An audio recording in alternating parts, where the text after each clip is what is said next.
देखिए, जो आज आपकी महामैराथन क्लास होने वाली है वो आपकी सीडीपी की मोस्ट इंपोर्टेंट क्वेश्चन आंसर की महामैराथन क्लास होने वाली है। साथ में आप लोग चैनल को सब्सक्राइब कर लेना, क्योंकि जिस तरीके से आज इंपोर्टेंट क्वेश्चन आंसर वाली महामैराथन क्लास आपको सीडीपी की मिलने वाली है, आपको ईवीएस की मिलेगी, आपको हिंदी की मिलेगी, मैथ्स की भी मिल जाएगी आपको, और एक आपकी इंग्लिश की बचती है वो आपको मिल जाएगी। ठीक है, तो चलिए क्वेश्चन को साथ साथ सोल्व करते हैं। और बड़े सिलेक्टेड क्वेश्चन है, लास्ट तक आप लोग जो चले जाते हो तो वो बड़ी समस्या हो जाती है, तो लास्ट तक टिके रहना, क्योंकि बहुत सिलेक्टेड क्वेश्चन मैं आज की वीडियो के लिए आपके लिए लेकर आया हूं। ठीक है, चलिए क्वेश्चन आपके सामने आपकी स्क्रीन पर आ गया। पहला क्वेश्चन आपको दिया हुआ है, तो देखते हैं पहला क्वेश्चन क्या दिया हुआ है।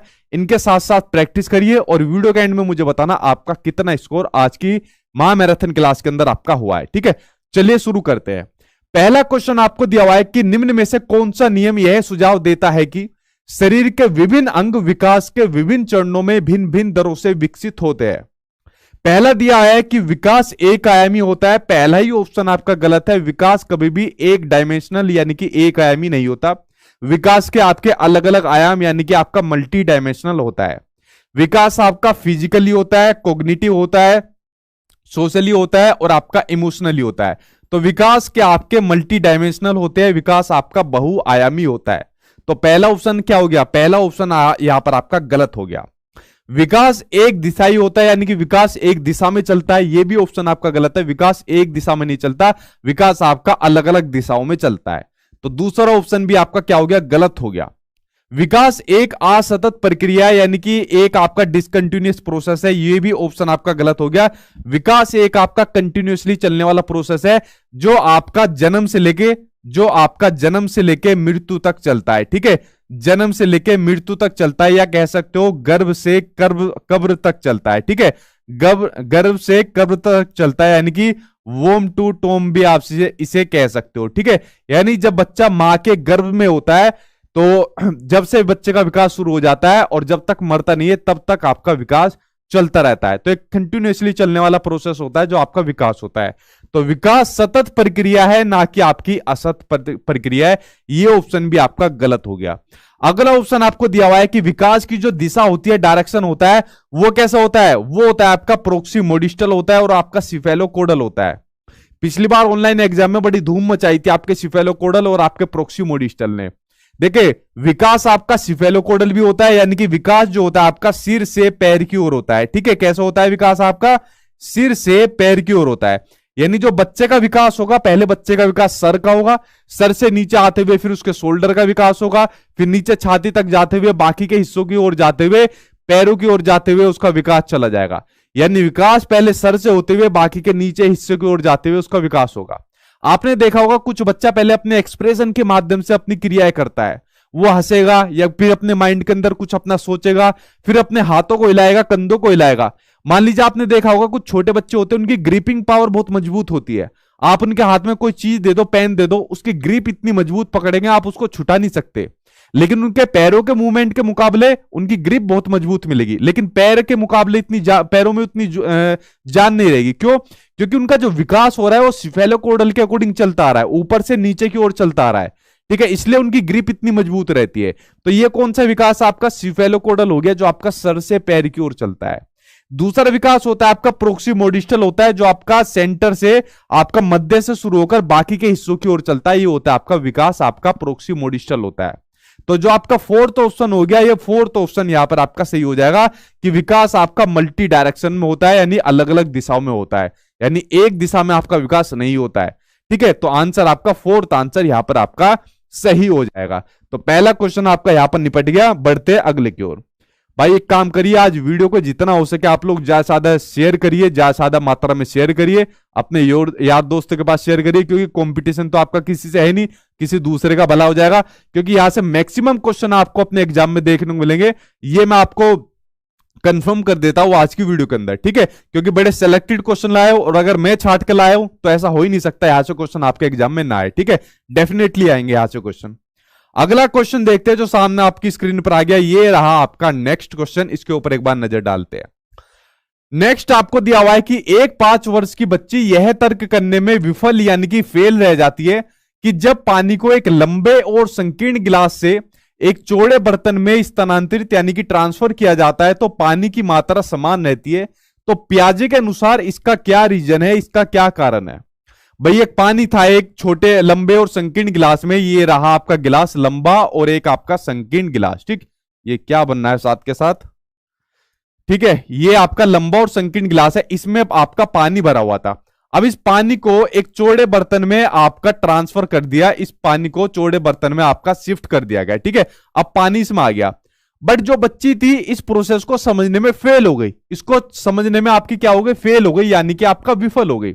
तो लेकिन पानी की क्वांटिटी तो सेम है, यहां पर जितना पानी था उस पानी को इसमें आपका ट्रांसफर कर दिया, लेकिन पानी की क्वांटिटी तो सेम है, लेकिन बच्ची इसको समझने में फेल हो गई। तो क्वेश्चन पूछा है कि जीन पियाजे के अकॉर्डिंग इसका क्या कारण है, ये कौन सा कंसेप्ट है जिसको बच्ची नहीं समझ पाई।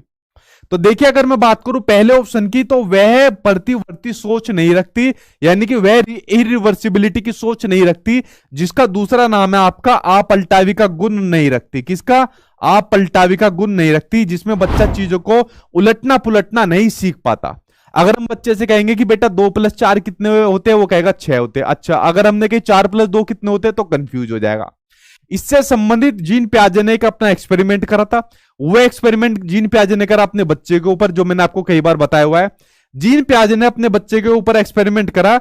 जीन पियाजे ने क्या काम करा, जीन पियाजे ने अपने घर से जो उसके बच्चे की दूरी थी स्कूल की, ठीक है, जीन पियाजे ने कहा कि बेटा आज मैं तुझे तेरे स्कूल छोड़ने ले जाता हूं, ठीक है, तो स्कूल में तुझे लेकर चलता हूं आज। तो उसने कहा बच्चे ने कि ठीक है पापा, आज मैं तुम्हारे साथ स्कूल चलता हूं। तो जीन पियाजे अपने घर से लेकर चल दिया अपने बच्चों को, और इस तरीके से रास्ते पर ले जाकर उसको स्कूल छोड़ने चला गया। बच्चा स्कूल पहुंच गया। स्कूल पहुंचने के बाद पियाजे साहब ने कहा कि अब बेटा तुम स्कूल अपने आप वापस चले जाओगे। बच्चे ने कहा नहीं पापा, मैं वापस तो नहीं जा सकता। उसने कहा क्यों? अब यहां पर तो तुम स्कूल आ गए हो, तुमने रास्ता देख लिया, तो तुम वापस क्यों नहीं जा सकते? कहने लगा नहीं पापा, वापस तो नहीं जा सकता मैं। तो यही चीज वो जीन पियाजे ने इस कंसेप्ट को निकाला कि यहां पर बच्चा चीजों को उलटना पुलटना नहीं सीख रहा है। जैसे मान लीजिए आप बच्चों को जो पानी रखा हुआ है यहां पर, ठीक है, पानी है, तो पानी को अगर फ्रिज में रख दिया तो फ्रिज में रखने के बाद पानी बर्फ में कन्वर्ट हो जाएगा। किसमें? पानी बर्फ में आपका कन्वर्ट हो जाएगा। लेकिन अगर इस बर्फ को पानी में यानी लिक्विड में कन्वर्ट करने की बात करी जाएगी, बच्चा इसको कन्वर्ट नहीं कर पाएगा। तो जब बच्चा इन चीजों को उलटना पुलटना नहीं सीखता तो इसको अपलटावी का गुण कहा जाता है। और जो आपकी प्री ऑपरेशनल स्टेज होती है, कौन सी? आपकी प्री ऑपरेशनल स्टेज होती है, जिसमें बच्चा 2 साल से लेकर 7 साल तक का होता है। इसमें बच्चा अपलटावी के गुण के बारे में समझ नहीं रख पाता है, ठीक है। तो ये आपका हो गया फर्स्ट आंसर, फर्स्ट ऑप्शन आपका सही हो जाएगा। अच्छा, जब जीन पियाजे की आलोचना, इसमें एक आपकी आलोचना भी दिखती है। पहली आलोचना ये दिख गई कि भाई इन्होंने अपने बच्चे के ऊपर ही एक्सपेरिमेंट कर दिया। दूसरी आलोचना ये दिखती है जो आपकी सेकंड स्टेज है, प्री ऑपरेशनल स्टेज, जो आपकी सेकंड स्टेज है, इन्होंने सेकंड स्टेज को कमतर आंका गया। ये आपके एग्जाम में भी क्वेश्चन पूछा गया था कि भाई सेकंड स्टेज को इन्होंने कम महत्व दिया, यानी कम आंका। ये इनकी सेकंड आपकी आलोचना है। तीसरी आलोचना ये थी कि जो इन्होंने अपनी 4 स्टेज दी थी उनको अपरिवर्तनशील माना, यानी उन्होंने बताया कि इनके अंदर चेंज नहीं किया जा सकता। ये इनकी तीसरी आलोचना थी। भाई आप लोग मुझे एक बात बताइए, जैसे मान लीजिए बच्चा चीजों को उलटना पुलटना नहीं सीख पा रहा, मैं पियाजे साहब की जो है इस थ्योरी को अभी गलत करता हूं। अगर बच्चा चीजों को उलटना पुलटना नहीं सीख पा रहा, बट अगर हम बच्चों को ट्रेनिंग दे दे, अगर जैसे मान लीजिए उसका बच्चा यहां पर स्कूल चला गया, अगर हम 2-4 दिन उसको स्कूल से घर पहुंचाए, फिर घर से स्कूल, स्कूल से घर पहुंचाए, तो क्या बच्चा रास्ते को समझ नहीं पाएगा? बिल्कुल समझ पाएगा। बट बच्चे, पियाजे ने कहा कि ये जो स्टेजेस है, ये जो मैंने ये चीजें बताई है, ये अनचेंजेबल है, इनमें चेंज नहीं हो सकता। बट अगर हम बच्चों को एक अच्छा एनवायरमेंट दे दे, अगर हम बच्चों को एक अच्छा पर्यावरण दे दे, उसको ट्रेनिंग दे दे, तो इन स्टेज के अंदर या इन कंसेप्ट के अंदर चेंज किया जा सकता है। तो पर जो आपके जीन पियाजे है उनकी कुछ आलोचनाएं हुई थी जो आपके सीटेट के एग्जाम में भी पूछी जा चुकी है, ठीक है। तो आंसर इसके अकॉर्डिंग आपका फर्स्ट आंसर आपका सही हो जाएगा। आई होप आप लोग इस क्वेश्चन को समझ गए होंगे जो मैंने आपको डिटेल में बताया। यही से जुड़ा हुआ आपके कुछ और क्वेश्चन भी निकलते हैं। दूसरा है आपका गोल डायरेक्टेड बिहेवियर, ठीक है। जो आपका गोल डायरेक्टेड बिहेवियर होता है, इसमें थोड़ा सा ध्यान से सुनना, ये चीज मैंने आपको कई बार बताई हुई है। पिछली बार सीटेट के एग्जाम में आया कि जो गोल डायरेक्टेड बिहेवियर होता है वो आपका बच्चे का किस स्टेज के अंदर आ जाता है। गोल डायरेक्टेड बिहेवियर को आपके सीबीएसई वालों ने माना प्री ऑपरेशनल स्टेज के अंदर, हालांकि गोल डायरेक्टेड बिहेवियर आपका सेंसरी मोटर स्टेज के अंदर आ जाता है। किसके अंदर? जब बच्चा सेंसरी मोटर स्टेज के अंदर होता है, यानी कि जब बच्चा 2 साल तक का जो बच्चा होता है उसके अंदर आपका गोल डायरेक्टेड बिहेवियर आ जाता है। मान लीजिए बच्चों को भूख लगी, तो भूख लगने के बाद उसके सामने क्या गोल है? खाने का या पीने का गोल है। तो उसको पाने के लिए बच्चा अपना व्यवहार करना शुरू कर देता है। क्या काम करना शुरू करता है? बिहेवियर, यानी कि व्यवहार करना शुरू कर देता है। अपने सेंसरी ऑर्गन का यूज करके व्यवहार करना शुरू कर देता है। बट पिछली बार जब यह क्वेश्चन आपके ऑनलाइन एग्जाम में पूछा तो एग्जामिनर ने सेंसरी मोटर स्टेज को आपके एग्जाम में नहीं दिया। जब आपके ऑप्शन में एग्जाम में नहीं इस ऑप्शन को दिया तो प्री ऑपरेशनल स्टेज को उसने माना। अगर आपके एग्जाम में प्री ऑपरेशनल स्टेज नहीं दिया तो आप सेंसरी मोटर स्टेज को लगाना। अगर सेंसरी मोटर स्टेज नहीं दिया तो आप लोग प्री ऑपरेशनल स्टेज के साथ आप लोग चले जाना। ठीक है, तो ये बात होगी आपके गोल डायरेक्टेड बिहेवियर की। अगला ऑप्शन है आपका कि वह प्रतीकों का इस्तेमाल नहीं कर सकता। इस ऑप्शन को नहीं बताऊंगा, इसके लिए आप लोगों यार बहुत मजे लेते हो। मेरे फेसबुक के ऊपर दुनिया भर के मेरे पास स्क्रीनशॉट आए थे। ठीक है, इसको बताता हूं, दोबारा बताता हूं, लेकिन मजाक कोई नहीं उड़ाएगा इसका। और पिछली बार सीटेट में सबसे ज्यादा यही आपका पूछा गया था कि बच्चा सिंबॉलिक थॉट के बारे में जानना शुरू कर देता है, प्रतीकों के बारे में जानना शुरू कर देता है। आप बच्चों को किसी भी चीज के बारे में पूछिए, आप कहोगे बच्चों के सामने की साइकिल, तो साइकिल की इमेज एकदम उसके माइंड के अंदर छप जाएगी। जैसे एक क्वेश्चन आपके सीटेट के एग्जाम में आया था कि बच्चा एक चिप्स की फोटो को देखकर, या बच्चा एक चिप्स को देखकर कहती है तितली, यानी चिप्स को देखकर कहती है तितली, तो यहां पर बच्चे के अंदर कौन सी समझ विकसित हो गई है? तो बच्चे के अंदर यहां पर सिंबॉलिक थॉट की समझ विकसित हो गई है, यानी प्रतीकों की समझ यहां पर विकसित हो गई है। अब मैंने यहां पर 1-2 बार एक एग्जांपल दे दिया कि जैसे हम बचपन के अंदर खेलते थे, एक हमने लकड़ी का डंडा ले लिया, झाड़ू ले ली, पैरों के नीचे लगाया और फिर 2-3 अपने दोस्त पीछे करा लिए और हमने खेलना शुरू कर दिया, चल मेरे घोड़े तुक तुक तुक। इस तरीके से खेला करते थे ना हम अपने बचपन के अंदर। तो यहां पर देखिए जो डंडा है या जो झाड़ू है, हमको पता है कि घोड़े किस तरीके से चलाया जाता है और किस तरीके से आवाजें निकाली जाती है। तो जो सिंबॉलिक थॉट हमारे माइंड के अंदर आती है ना, ये हमारी प्री ऑपरेशनल स्टेज के अंदर सिंबॉलिक थॉट का ज्ञान हो जाता है, यानी प्रतीकों का ज्ञान हो जाता है। आप बच्चों के सामने साइकिल बोलोगे, उसके माइंड में साइकिल की इमेज आ जाएगी। ठीक है, तो ये प्री ऑपरेशनल स्टेज के अंदर प्रतीकों का ज्ञान बच्चों को आना स्टार्ट हो जाता है। ठीक है, और इसका बहुत मजाक उड़ाते हैं बच्चे के प्रति, ये चल मेरे घोड़े तुक तुक तुक, ये आविष्कार किसने किया? सचिन सर ने करा। तो भाई एग्जाम्पल देता हूं, उसको इतना मत खींचा करो। ठीक, तो ये आप लोग समझ गए, नकल नहीं कर सकता, ये कुछ नहीं बचा आपका। तो आंसर इसमें आपका समझ गए, आंसर इसमें आपका फर्स्ट आंसर आपका सही हो जाएगा, जो मैंने आपको बताया। जैसे जब छोटे बच्चे थे तो अपने पेरेंट्स हो गए, दादा दादी हो गए, तो हमने उनको घोड़ा बना दिया, हाथी बना दिया, फिर उनकी पीठ पर बैठ गए, चलो मेरे हाथी चलो, ठीक है, या हाथी की तरह आवाज निकालो, इस तरीके से कराते थे। तो देखो हाथी हमने रियल में नहीं देखा, वैसी अपना अप्रत्यक्ष रूप से देख लिया, आप फिल्मों में देख लिया, बट हमें हमारे माइंड के अंदर वो सिंबॉलिक थॉट विकसित हो गई कि ऐसे दिखता है, ऐसे आवाज निकालता है। ठीक है, तो यही आपकी जो प्रतीकों की समझ बच्चे के अंदर आ जाती है, आपकी प्री ऑपरेशन स्टेज के अंदर आ जाती है। ठीक है, चलिए बढ़ते अब आपके नेक्स्ट क्वेश्चन की ओर। अगला क्वेश्चन सामने आपकी स्क्रीन पर आ गया, इसके ऊपर एक बार नजर डाल लेते हैं। ठीक जी, मॉक टेस्ट का रिजल्ट कैसे पता करोगे? जब मॉक टेस्ट पूरा आपका कंप्लीट हो जाए, उसको सबमिट करने के बाद व्यू सॉल्यूशन आता है, उस पर ओके करना, तो वहां पर आपका रिजल्ट शो हो जाएगा कि कितना आपने स्कोर करा है। और स्कोर करने के बाद फिर उसमें आप अपने चेक कर लेना कौन सा आपके गलत है, कितना आपके सही है, तो वो पूरा का पूरा समरी आपकी आ जाती है मॉक टेस्ट के अंदर। ठीक, अगला क्वेश्चन देखिए सामने आपकी स्क्रीन पर आ गया, इसके ऊपर एक बार नजर डालते हैं। यहां पर आपको मैच द फॉलोइंग करना है, और मैच द फॉलोइंग से बढ़कर मैं आप लोगों से क्वेश्चन पूछूंगा, उसका आंसर आप लोग मुझे कमेंट बॉक्स में देना। ठीक है, पहले मैच द फॉलोइंग करना है। यहां पर कुछ आपके लर्निंग डिसऑर्डर यानी लर्निंग डिसेबिलिटीज दी हुई है, और आपको बताना है कि कौन सी लर्निंग डिसेबिलिटीज किससे जुड़ी हुई है। ठीक, जैसे पहले यहां पर दिया हुआ है डिस्फेजिया, तो डिस्फेजिया का मैंने बताया था, डिस्फेजिया के अंदर क्या आया हुआ है? फेज, यानी फंसने की साउंड आ रही है। जब कोई बच्चा अपनी भाषा में फंस जाता है, बोलते बोलते फंस जाता है, सही से कम्युनिकेट नहीं कर पाता, तो वो होता है आपका डिस्फेजिया। आपका भाषा से संबंधित आपका विकार होता है, लैंग्वेज से संबंधित आपका विकार होता है, तो ये होता है आपका डिस्फेजिया। ठीक है, तो लैंग्वेज डिसऑर्डर आपका होता है, कौन सा? लैंग्वेज डिसऑर्डर, तो पहले का आपका हो जाएगा, फोर्थ आंसर पहले का हो जाएगा। डिस्प्रेक्सिया हो जाएगा आपका, मोटर स्किल से संबंधित आपका विकार हो जाएगा। जब बच्चा अपनी आंखों का और हाथों का कनेक्शन सही से नहीं बना पाता, तो आपका डिस्प्रेक्सिया हो जाएगा।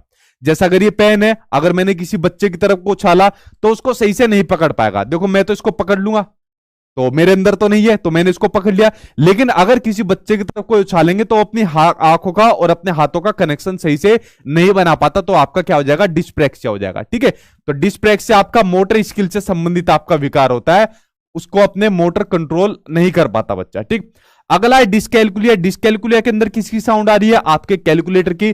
तो गणना से, कैलकुलेशन से संबंधित जितने भी इस तरीके के आपके विकार होते हैं वो होते हैं आपके डिस्कैलकुलिया होते हैं। ठीक है, क्या होते हैं, डिस्कैलकुलिया होते हैं। कहा गया भाई आपका, तो ये रहा आपका मैथमेटिकल कैलकुलेशन, तो इससे संबंधित सारे विकार आपके डिस्कैलकुलिया हो जाएंगे। अगला बच्चा आपका ग्राफिया। जब बच्चों को लिखने से संबंधित जितने भी आपके विकार हो, चाहे बच्चा सही से लिख नहीं पा रहा है, शब्दों को उल्टा लिख रहा है, बी को डी लिख रहा है, सो को वाज लिख रहा है, या लिखने में वो फ्लुएंटली तरीके से नहीं लिख पा रहा है, ठीक है, धारा प्रवाह में नहीं लिख पा रहा है, लिखने से संबंधित A to Z जितने विकार होंगे वो आपके डिस्ग्राफिया हो जाएंगे। तो ये आपके लिखने से संबंधित आपके सारे विकार आपके डिस्ग्राफिया हो जाएंगे। ठीक है, तो इस तरीके से आपका मैच द फॉलोइंग आपका बन गया। ठीक, ये हो गई आपके लिखने से संबंधित विकार। यहां पर आपका एक क्वेश्चन आपको और देखने को मिलता है कि जो आपके लर्निंग डिसऑर्डर होते हैं, लर्निंग डिसेबिलिटीज होती है, इनके सफल समावेशन के लिए, इनके सफल इंक्लूजन के लिए आपको क्या क्या रणनीति अपनानी चाहिए। अब मैं यहां पर एक लर्निंग डिसऑर्डर ले लेता हूं। मैंने एक लर्निंग डिसऑर्डर ले लिया डिस्ग्राफिया का। अगर कोई बच्चा डिस्ग्राफिया से ग्रसित है तो इसके सफल समावेशन के लिए किन रणनीतियों को अपना सकते हो आप लोग, उसका जवाब मुझे आप लोग कमेंट बॉक्स के अंदर बताइए कि उसका क्या सही आंसर हो सकता है, उसका कमेंट बॉक्स में आंसर बताइए। ठीक, चलिए बढ़ते अब आपके नेक्स्ट क्वेश्चन की ओर। अगला क्वेश्चन सामने आपकी स्क्रीन पर आ गया, ये रहा आपका नेक्स्ट क्वेश्चन। इसके ऊपर एक बार नजर डालते हैं। ठीक है, हाँ भाई बिल्कुल सही, चलो नजर डालते भाई इसके ऊपर। अगला आपको दिया हुआ है कि विद्यार्थियों में व्यक्तिगत विभिन्नताओं यानी जो इंडिविजुअल डिफरेंसेस होते हैं उनको पूरा करने के लिए एक शिक्षक को क्या करना चाहिए। बताओ भाई भावी शिक्षकों, आप लोग भी इंडिविजुअल डिफरेंसेस का सबसे बढ़िया एग्जांपल है। अगर आपकी क्लास में इंडिविजुअल डिफरेंसेस वाले बच्चे हैं तो क्या काम करोगे आप लोग। पहला, मानकीकृत पद्धतियों। भाई ये वर्ड अगर आपको कहीं भी देखने को मिल जाए, इसको देखते गलत काट देना, बाकी मेरी जिम्मेदारी है, मेरी सीबीएसई वालों से सेटिंग है, मैं सही करवा दूंगा आपका। ठीक है, आगे पढ़ने की भी जरूरत नहीं है। जब भी आपको स्टैंडर्डाइज आपको देखने को मिले या मानकीकृत आपको देखने को मिले, यह समझ जाना आपका नेगेटिव है। चाहे आपका मानकीकृत पेपर हो, मानकीकृत टेस्ट हो, मानकीकृत आकलन हो, XYZ कुछ भी हो, मानकीकृत आपको मिलना चाहिए। मेरा नाम लेके काट देना, बाकी सब मैं देख लूंगा अपने आप। ठीक है, आगे पढ़ने की जरूरत नहीं है, क्योंकि हम किसी भी मानकीकृत टेस्ट आपकी पेपर उनका यूज नहीं कर सकते और इसको ज्यादा कम करने की बात आपके करी जा रही है। इस पद्धति का यूज आज की डेट में हम इसको कर नहीं सकते। ठीक, तो पहला ऑप्शन तो आपका गलत हो गया। दूसरा है शिक्षा शास्त्रीय उपागमों और मूल्यांकन के विविध साधनों का उपयोग करना चाहिए। बिल्कुल सही बात है, अलग अलग पेडागोजिकल अप्रोच का यूज करना चाहिए। अगर कोई बच्चे को कोई चीज समझ में नहीं आ रही तो उसको दूसरे मेथड से समझाओ, अलग अलग TLM का यूज करो। तो सबसे बढ़िया मेथड अभी तक तो दूसरा लगा है मुझे। अगला है रटन आधारित अधिगम को। देखो बात आ गई यहां पर रोट लर्निंग की बात आ गई। रटन आधारित अधिगम को निर्धारित करने के लिए एक रूप शिक्षा शास्त्र का इस्तेमाल करना चाहिए। हमको बच्चों को रोट लर्निंग करानी नहीं है, हमें तो खुद सीबीएसई वालों ने कह दी कि सचिन भाई साहब इन्हें पढ़ा रहे हो तो इनको रटाना मत ये अपन, ठीक है, वरना फेल कर देंगे सबको सब। तो हमको रोट लर्निंग नहीं करानी, हमें कंसेप्चुअल अंडरस्टैंडिंग की तरफ लेकर जाना है बच्चों को। तो रोट लर्निंग कहीं भी आपके एग्जाम में देखने को मिले, बड़ा सा कट मार देना उसके ऊपर। ठीक है, कंसेप्चुअल अंडरस्टैंडिंग की तरफ हमको बच्चों को लेकर जाना है। अगला है पेपर पेंसिल आधारित टेस्ट। देखो जहां पर भी पेपर पेंसिल टेस्ट आपको देखने को मिले, मानकीकृत टेस्ट आपको देखने को मिले, ठीक है, वर्कशीट वाले टेस्ट आपको देखने को मिले, या आपको नंबर या ग्रेड के लिए आपको पेपर वाले टेस्ट आपको देखने को मिले, ये टेस्ट आपके सारे के सारे नेगेटिव आपके टेस्ट है, इनके साथ आप बिल्कुल भी मत चले जाना। ठीक है, आप कहोगे हमारे तो यही टेस्ट होते थे, तो भाई हम सब लोग भुक्तभोगी है, अब बच्चों के साथ ही वाले काम नहीं हो सकते। अब बच्चों को नए नए तरीके के दूसरे माध्यम से आपको पढ़ाना पड़ेगा, वो जब क्वेश्चन आता है जाएंगे मैं आपको एक्सप्लेन कर दूंगा सारे। ठीक, तो बच्चों को आपको अलग अलग पेडागोजिकल अप्रोच के साथ, अलग अलग साधनों के साथ आपको पढ़ाना पड़ेगा। तो सेकंड आंसर आपका क्या हो जाएगा, सही हो जाएगा यहां पर आपका। ठीक है जी, करते रहिए भाई, आप वीडियो को शेयर करते रहिए, आज तो आपका काम बनता है वीडियो को शेयर करने का। अगला क्वेश्चन देखिए सामने आपकी स्क्रीन पर आ गया। नेक्स्ट क्वेश्चन आपको दिया हुआ है कि दिव्यांग छात्रों की शिक्षा के संदर्भ में निम्नलिखित में से किस प्रावधान को NEP 2020 द्वारा बढ़ावा नहीं दिया गया, वो आपको बताना है। देखिए एनईपी 2020 कई बार मैं आपको बता चुका हूं, कई बार आपने पढ़ी भी हुई है। जब एनईपी 2020 के अंदर दिव्यांग छात्रों की बात आती है तो एनईपी 2020 ने क्या काम करा, जो आपका आरपीडब्ल्यूडी एक्ट है, right of person with disability act, तो उसको पूरा का पूरा उठाकर रख दिया। जो बात आपके आरपीडब्ल्यूडी एक्ट के अंदर कही गई है कि भाई हम 5 साल के बाद बच्चों का सर्वे करेंगे, हम जो है जितने भी दिव्यांग बच्चे हैं उनके साथ किसी भी प्रकार का भेदभाव नहीं करेंगे, अगर एग्जाम का टाइम रहेगा तो हम दिव्यांग बच्चों को अलग से कुछ एक्स्ट्रा टाइम देंगे, हम जो दिव्यांग बच्चे रहेंगे उनको कुछ स्क्राइब की सुविधा अलग से देंगे, हम दिव्यांग बच्चों को कुछ टीएलएम अलग से देंगे, हम दिव्यांग बच्चों को कुछ किताबें वगैरह अलग से देंगे। तो इस तरीके से कुछ प्रावधान की बात, कुछ अधिकारों की बात आपके आरपीडब्ल्यूडी एक्ट के अंदर कही गई है। किसके? आरपीडब्ल्यूडी एक्ट के अंदर कही गई है, जो आपका 2016 वाला है, ठीक है, जिसमें जो आपकी दिव्यांगता है, आपकी 21 प्रकार की दिव्यांगताएं कर दी गई है। तो यहां पर क्वेश्चन पूछा हुआ है एनईपी 2020 द्वारा किसको बढ़ावा नहीं दिया गया। क्वेश्चन आपसे नेगेटिव पूछा है तो आंसर भी आपका नेगेटिव आपको बताना है। पहला है उपयुक्त इमारती ढांचा, एक एप्रोप्रिएट इंफ्रास्ट्रक्चर होना चाहिए आपके दिव्यांग बच्चों के लिए, पहला बिल्कुल सही है। मान लीजिए अगर कोई बच्चा सही से चल नहीं पाता और उसके लिए आप लोगों ने मान ली उसकी क्लासरूम या उसकी लाइब्रेरी आपकी फर्स्ट फ्लोर पर कर दी, तो उसको दिक्कत आएगी या नहीं आएगी? डेफिनेटली उसको दिक्कत आएगी। तो जितनी भी सुविधा होनी चाहिए, अगर कोई बच्चा सही से चल नहीं पा रहा है, ठीक है, या उसको कोई दिक्कत है, तो ग्राउंड फ्लोर पर उसकी सभी सुविधाएं होनी चाहिए, ठीक है। ऐसा उसको इमारती ढांचा मिलना चाहिए, ऐसा उसको एक इंफ्रास्ट्रक्चर मिलना चाहिए जो आपका दिव्यांग बच्चा है। उसके अलावा प्रत्येक विद्यार्थी के लिए एक शिक्षा और एक निजी शिक्षक होना चाहिए, इस वाली बात को भी आपका आरपीडब्ल्यूडी एक्ट कहता है। अगली बात करता है अनिवार्य विशेष शिक्षा की।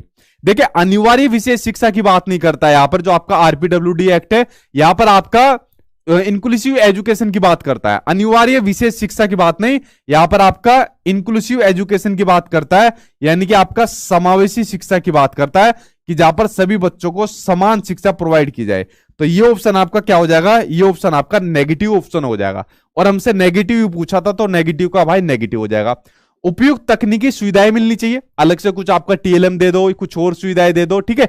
इन सुविधाओं की बात आपका कौन करता है? एनईपी 2020 भी करता है। तो भाई आंसर आपका थर्ड से हो जाएगा, बाकी आपके पॉजिटिव आपके दिए हुए हैं, ठीक।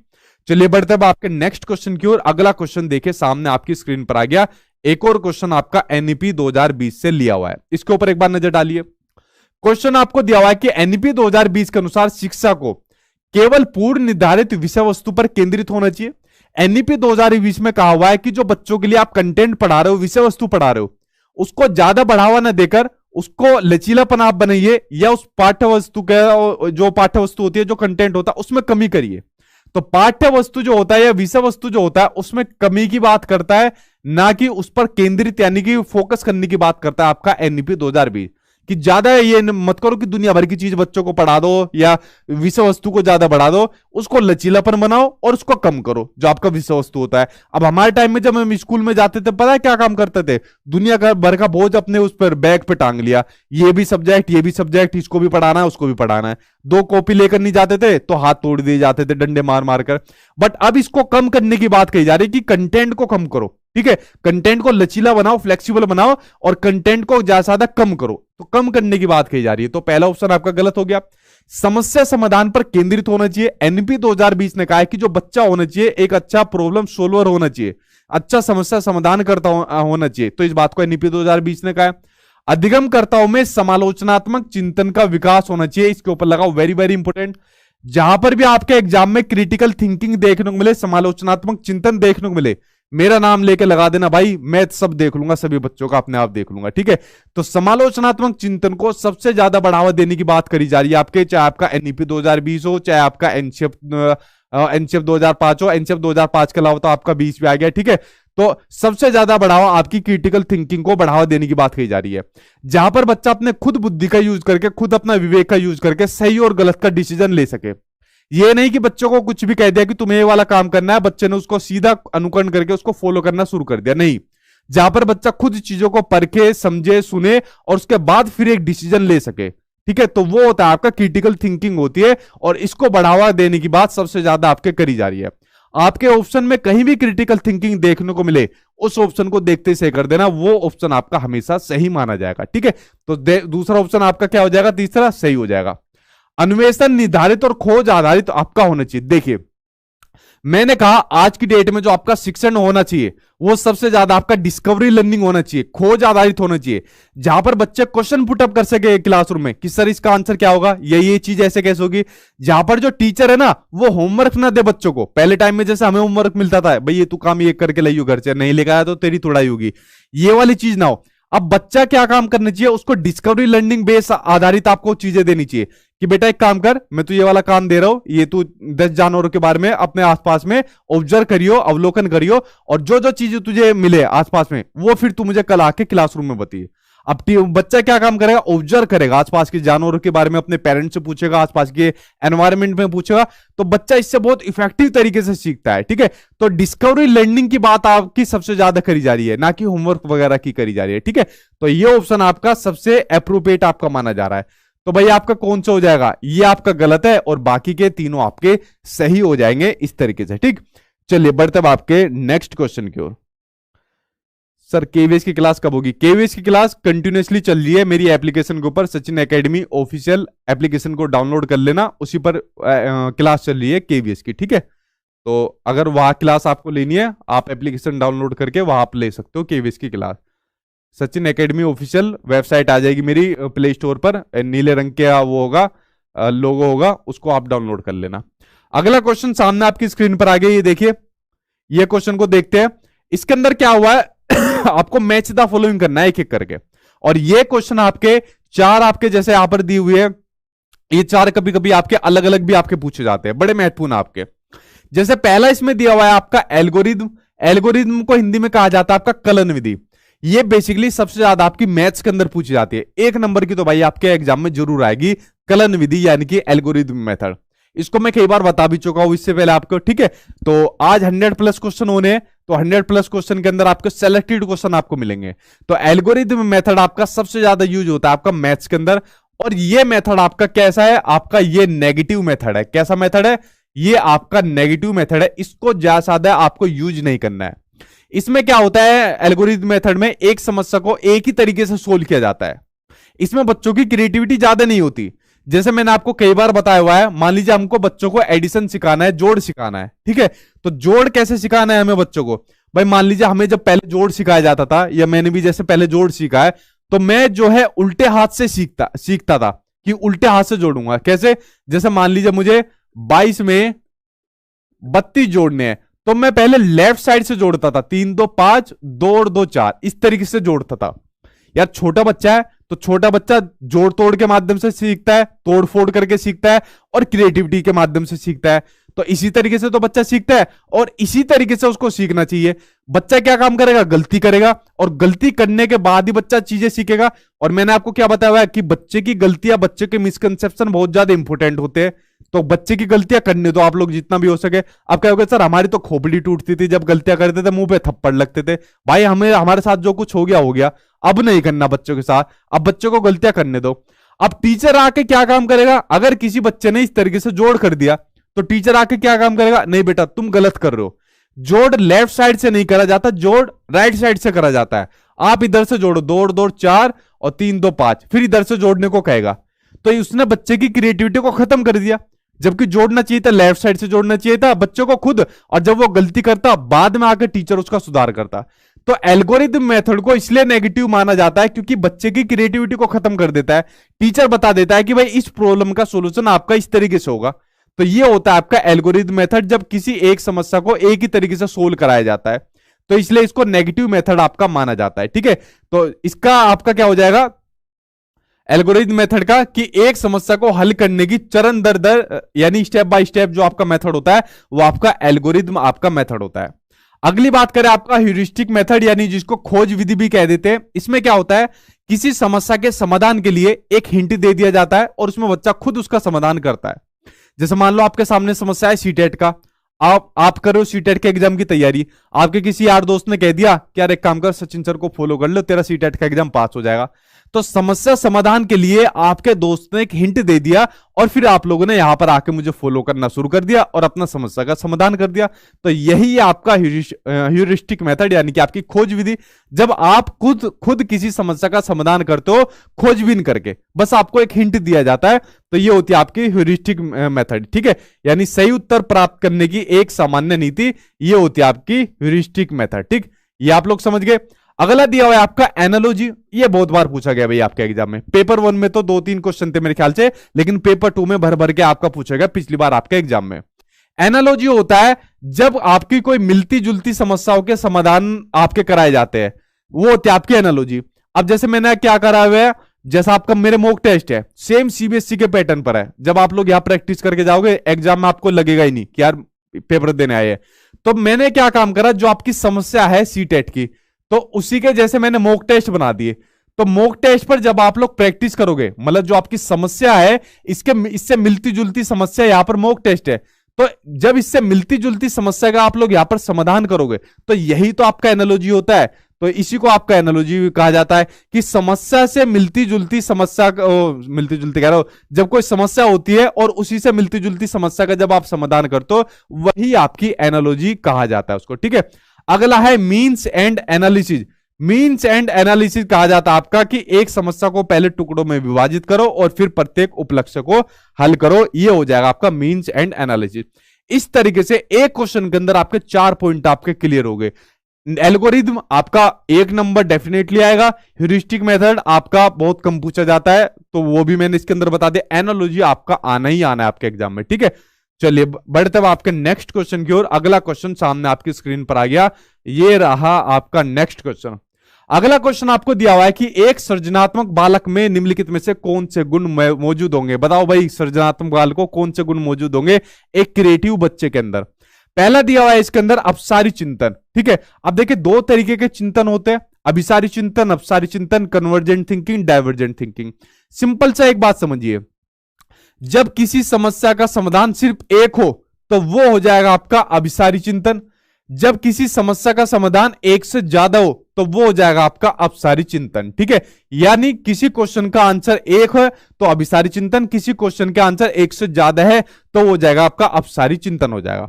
अगर मैं आपसे कहूं सीटेट का एग्जाम पास करने के बाद आप किस डिपार्टमेंट में जाओगे, तो सीटेट का एग्जाम पास होने के बाद सिर्फ आप टीचर बन सकते हो, किसी और डिपार्टमेंट में आप नहीं जा सकते। तो कौन सा हो जाएगा आपका अभिसारी चिंतन, यानी कि आपकी कन्वर्जेंट थिंकिंग हो जाएगी। अगर मैं कहूं जब आप टीचर बन जाओगे तो आप क्या क्या काम करोगे, आप कहोगे सर टीचर बनने के बाद सबसे पहले तो मैं आपके पास जाऊंगा, मिठाई खिलाऊंगा आपको सर, उसके बाद फिर मैं अपने स्कूल में जाऊंगा, बच्चों से मिलूंगा, अपने स्टाफ से मिलूंगा, ठीक है, स्कूल की बिल्डिंग देखूंगा।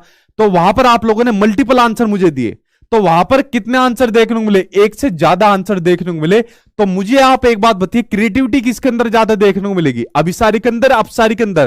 क्रिएटिविटी जो ज्यादा देखने को मिलेगी वो अपसारी के अंदर ज्यादा देखने को मिलेगी। ठीक है, तो अपसारी के अंदर आपको क्रिएटिविटी देखने को मिलती है, तो आंसर कौन सा देखने को मिलेगा, जहां पर भी सृजनात्मकता देखने को मिलेगी वो आपका अपसारी चिंतन आपको देखने को मिलेगा। अगर मैं बात करूं आउट ऑफ द बॉक्स किसके बारे में कहा जाता है, आउट ऑफ द बॉक्स, ठीक है, आउट ऑफ द बॉक्स कहा जाता है आपके अपसारी चिंतन के बारे में कहा जाता है। जब अपनी लिमिट के बाहर आदमी सोचता है, कुछ क्रिएटिव करता है, आउट ऑफ द बॉक्स आपका अपसारी चिंतन के बारे में कहा जाता है। अगर पूछा जाए इनसाइड द बॉक्स किसके बारे में कहा जाता है, तो इनसाइड द बॉक्स कहा जाता है आपका अभिसारी चिंतन के बारे में आपका कहा जाता है। ठीक है, अमूर्त चिंतन की योग्यता भी किसके अंदर होती है, अमूर्त चिंतन की योग्यता भी आपके क्रिएटिव बच्चों के अंदर होती है, जो अमूर्त चिंतन बच्चा करना स्टार्ट कर देता है। ठीक है, नवीन आमुख उत्पादन की योग्यता किसके अंदर होती है, नए नए नोवेल प्रोडक्ट निकालने की योग्यता, वो भी आपके सृजनात्मक आपके बच्चे के अंदर होती है। ठीक है, इनोवेटिव आइडिया निकालता है जो आपका क्रिएटिव बच्चा होता है आपका।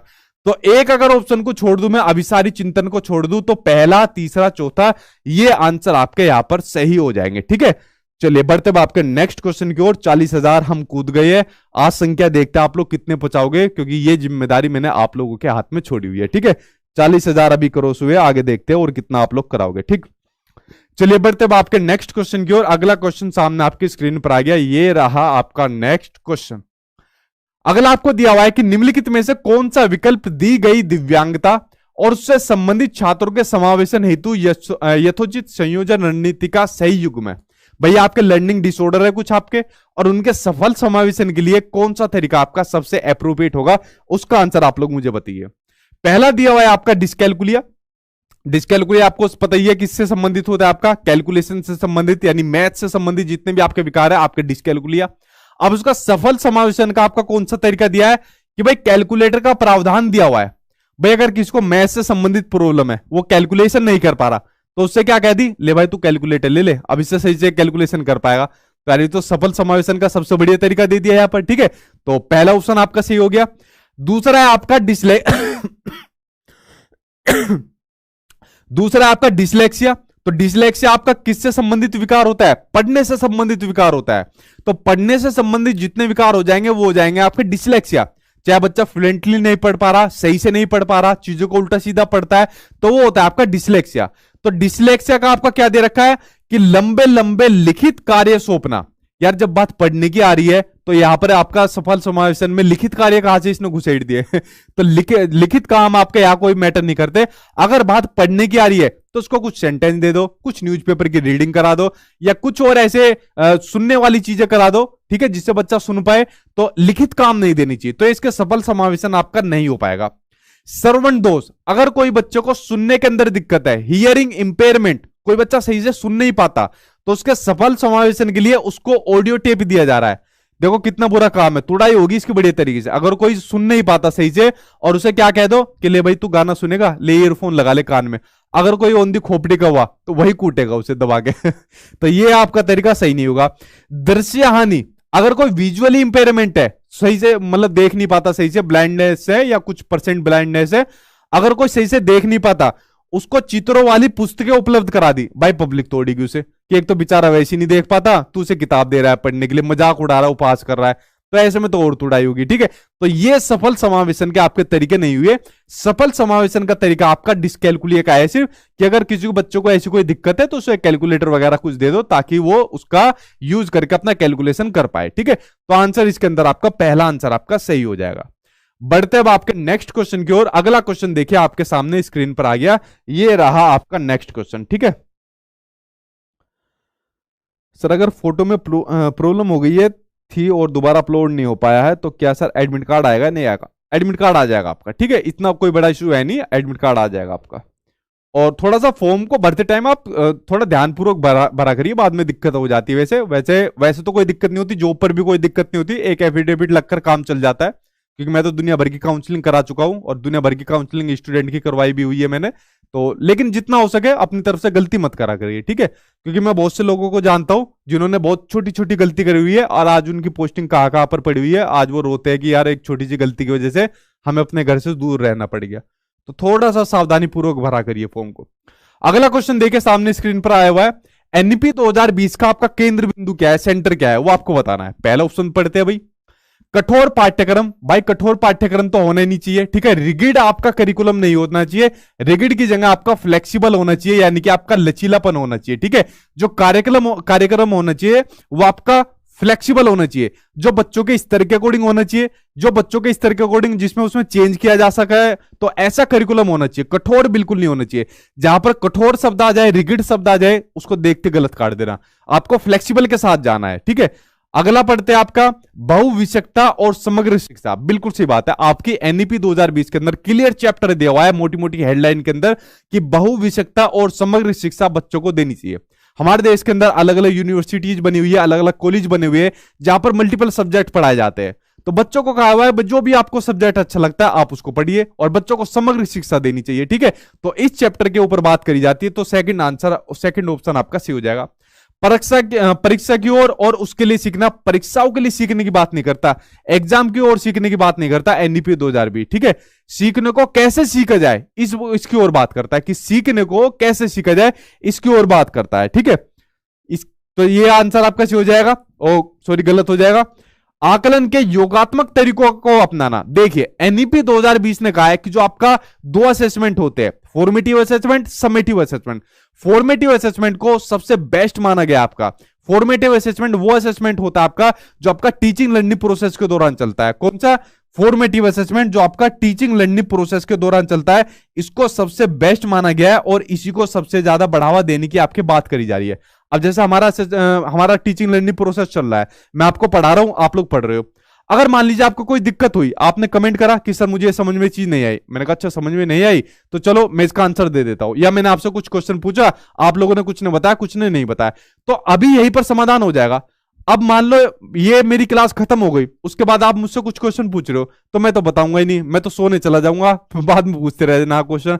तो फॉर्मेटिव असेसमेंट वो असेसमेंट होता है जो आपका टीचिंग लर्निंग प्रोसेस के दौरान चलता है, और आपका समेटिव असेसमेंट वो असेसमेंट होता है जब टीचिंग लर्निंग प्रोसेस खत्म हो जाता है, जब बच्चे के ईयरली हाफ ईयरली एग्जाम हो जाते हैं, तो वो होता है आपका समेटिव असेसमेंट।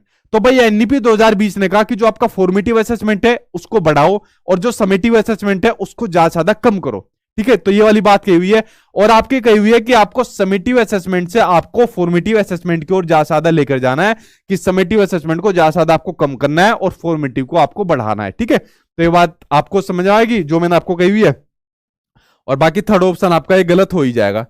यह सीखना कि कैसे सीखना है, इस वाली बात को आपके एनईपी 2020 ने कहा हुआ है। अगला क्वेश्चन सामने आपकी स्क्रीन पर आ गया।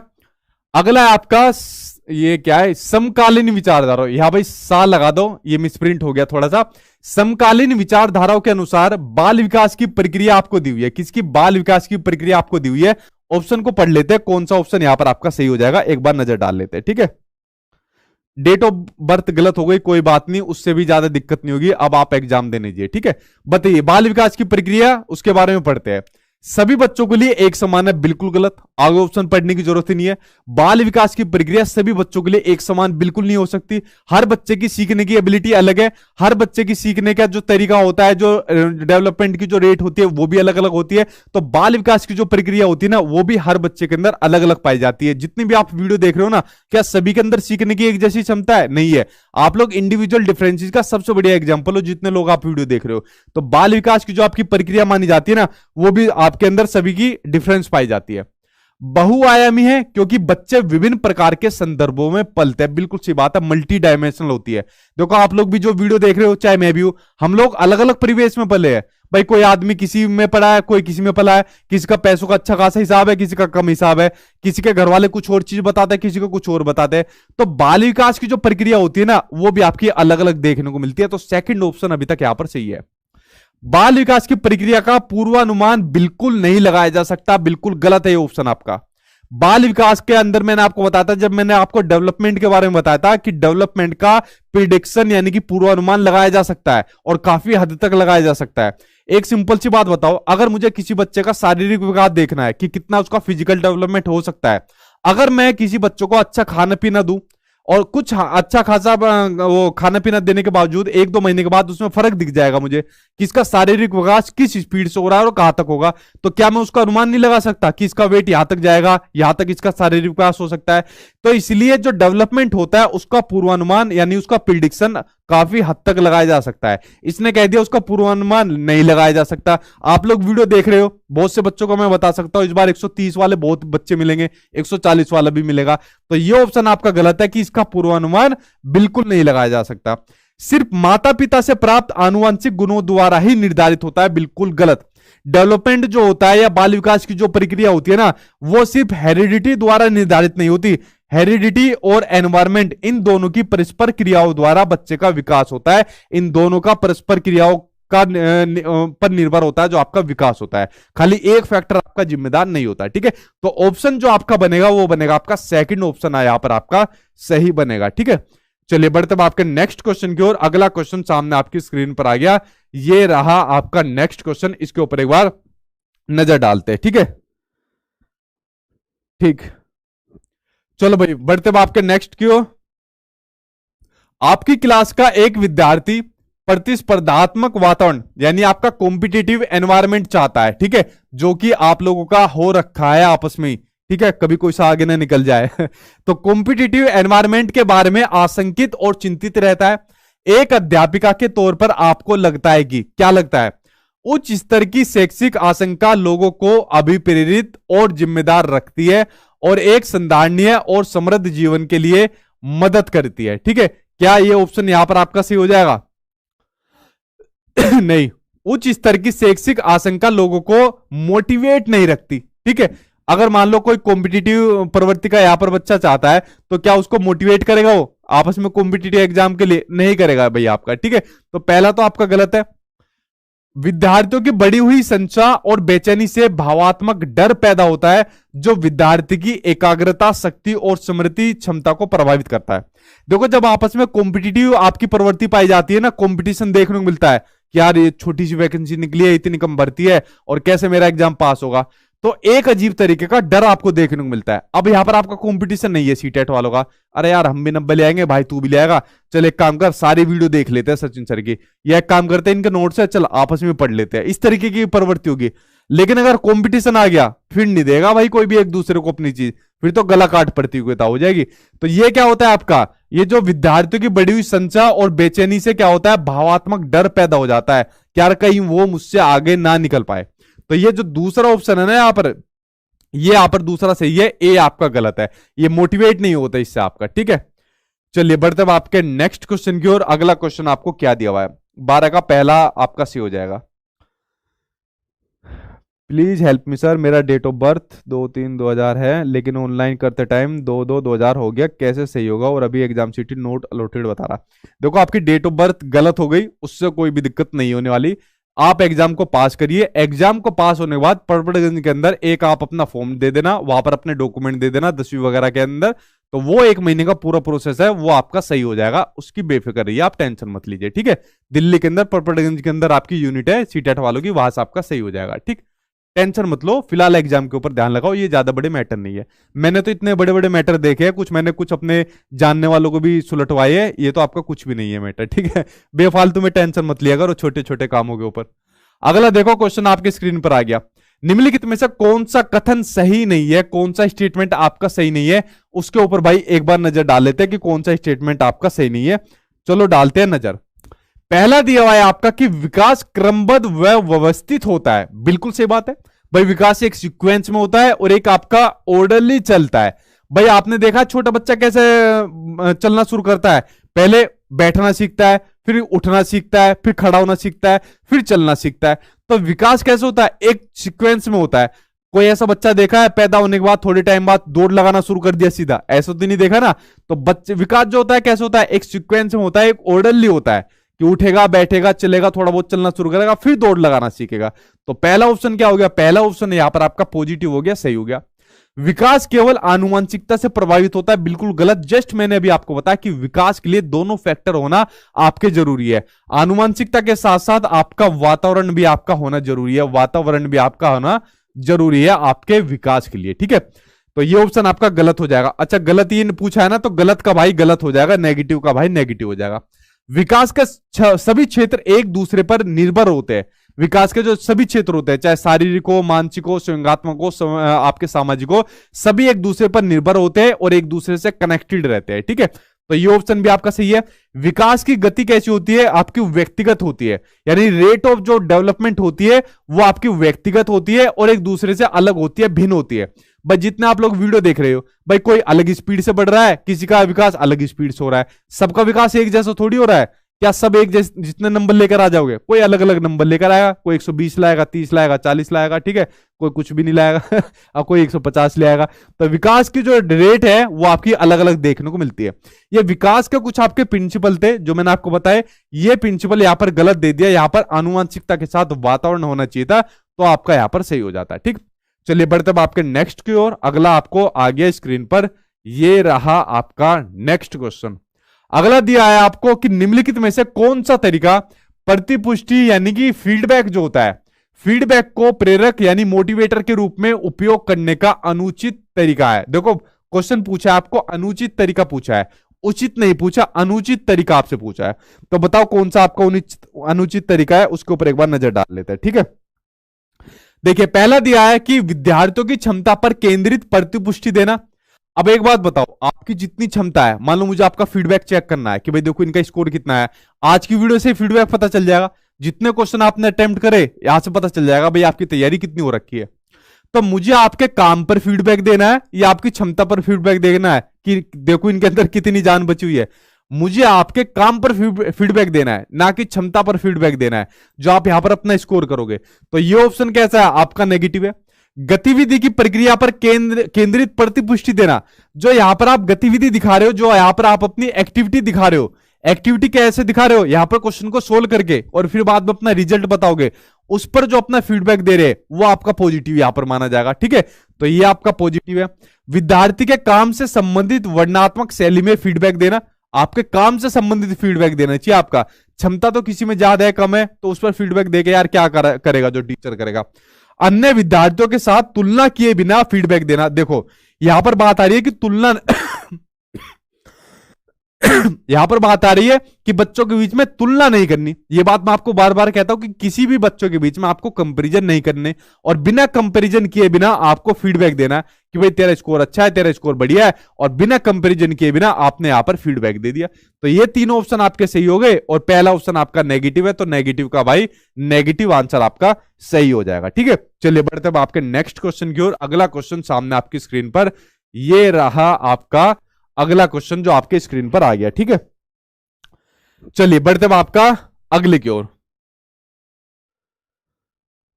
अगला आपको दिया हुआ है कि अभिकथन दिया है आपको, एक असर्शन दिया हुआ है आपको कि किसी नए संप्रत्यय यानी कंसेप्ट का शिक्षण शुरू करने से पहले एक शिक्षिका को पूर्वापेक्षित ज्ञान की समीक्षा कर लेनी चाहिए।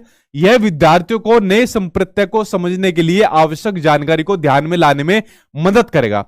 मैं कई बार आपको बता चुका हूं, आपने अपने टीचिंग ट्रेनिंग कोर्स में यह काम किया होगा। मान लीजिए आप किसी बच्चों को पढ़ा रहे हो और कोई भी टॉपिक पढ़ा रहे हो, आप बच्चों को पढ़ाने से पहले आप बच्चे के पूर्वा जो ज्ञान होता है, जो बच्चे का एक्सपीरियंस होता है, उसको ऐड करिए कि बेटा आज मैं आपको एक टॉपिक पढ़ा रहा हूं, पानी के ऊपर एक टॉपिक पढ़ा रहा हूं, क्या आप पानी के बारे में कुछ जानते हो? बच्चे कहेंगे यस सर पानी के बारे में जानते हो। देखो मैं सर पानी की बोतल लेकर आया हूं, इसके अंदर पानी है।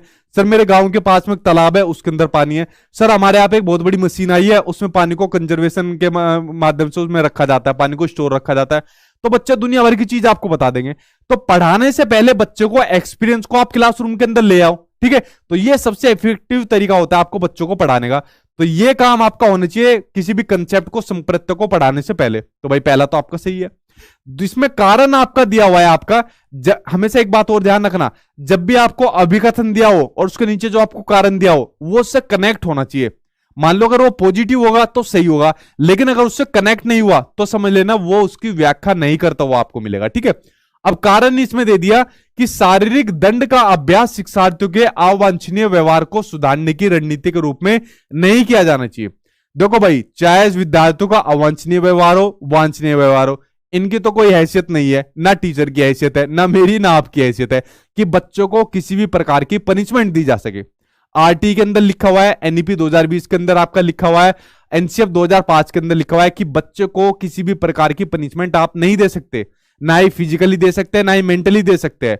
डंडों से तो भूल जाओ, आज की डेट में आप बच्चों की तरफ को उंगली भी नहीं उठा सकते, ये भी नहीं कह सकते तू गधा है। अगर आपने वाली काम कर दिया तो आपके ऊपर कार्यवाही हो जाएगी, चुपके से तो आप कर भी सकते हो। आरटी के अंदर मैंने आपको धारा 17 पढ़ाई थी और धारा के अंदर 17 के अंदर क्लियर आपके प्रावधान लिखे हुए कि बच्चों को आप किसी भी प्रकार की पनिशमेंट नहीं दे सकते। इतना पावरफुल है बच्चा। ठीक है, केजीएफ का आपका वो है, क्या नाम है, रॉकी भाई आपका, तो समझ लो आपकी क्या वैल्यू होगी। तो जो आपका यहां पर कारण दिया हुआ है वो कारण आपका वैसे तो सही है कि शारीरिक दंड का अभ्यास शिक्षार्थियों के अवांछनीय व्यवहार को सुधारने की रणनीति में नहीं किया जाना चाहिए, वैसे तो कारण सही है, बट ये कारण इससे कनेक्टेड नहीं है। कारण सही दिया हुआ है कि बच्चों को हमें पनिशमेंट नहीं देनी, बट आपके अभिकथन से वो आपका रिलेट नहीं करता। वहां पर बात आपके कंसेप्ट की हो रही है और यहां पर बात आपके पनिशमेंट की हो रही है। तो क्या हो जाएगा, ए और आर दोनों सही है, बट आपका जो कारण है आर है वो सही व्याख्या नहीं करता, आपके ए की व्याख्या नहीं करता। ठीक है, चलो भाई, जब आप लोग जाओगे स्कूल में आपके हाथ यूं बंधे हुए मिलेंगे, कुछ नहीं कर पाओगे आप लोग। ठीक है, कोई खिलाड़ी होगा कर देगा काम, वो कर सकता है। ठीक, अगला क्वेश्चन देखिए सामने आपकी स्क्रीन पर आ गया। नेक्स्ट क्वेश्चन, इसके ऊपर एक बार नजर डालते हैं। नेक्स्ट के ऊपर अगला आपको दिया हुआ है कि निम्न में से कौन सी शिक्षा प्रणाली कक्षा में सृजनात्मकता में सहायक होगी? बताओ, क्रिएटिविटी में कौन सी सहायक होगी?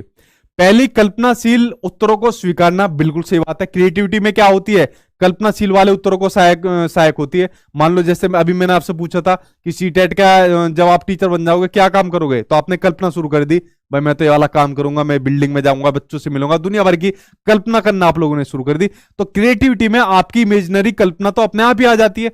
तो पहला ऑप्शन आपका सही हो जाएगा। विचार मंथन पर बल देना।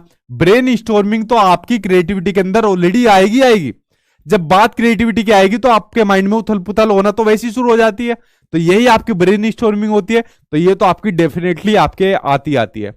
अभिसारी चिंतन पर बल देना। यार जब भी आपकी क्रिएटिविटी आएगी अभिसारी चिंतन नहीं होगा, आपका क्या होगा, अपसारी चिंतन होगा। तो इसको तो आप लोग काट देना। असहमति के प्रति सहनशीलता। मान लीजिए बच्चा आपको किसी चीज के प्रति असहमति दिखा रहा है, तो वहां पर आपको क्या दिखानी है, सहनशीलता दिखानी है, टॉलरेंस की नीति दिखानी है। ये वाला काम मत कर देना कि अगर बच्चा किसी काम के लिए मना कर रहा है उसके बाद उसके ऊपर हावी देखो, मना कैसे कर रहा है, ठीक है, और तोड़ तुड़ाई कर दो उसकी। जैसा मान लो हम स्कूल के अंदर पढ़ते थे, नहीं मैडम मैं नहीं करूंगा ये वाला काम, अच्छा नहीं करेगा, 2-3 थप्पड़ मारे और उसके अलावा कमर वमर तोड़ दी अच्छे तरीके से।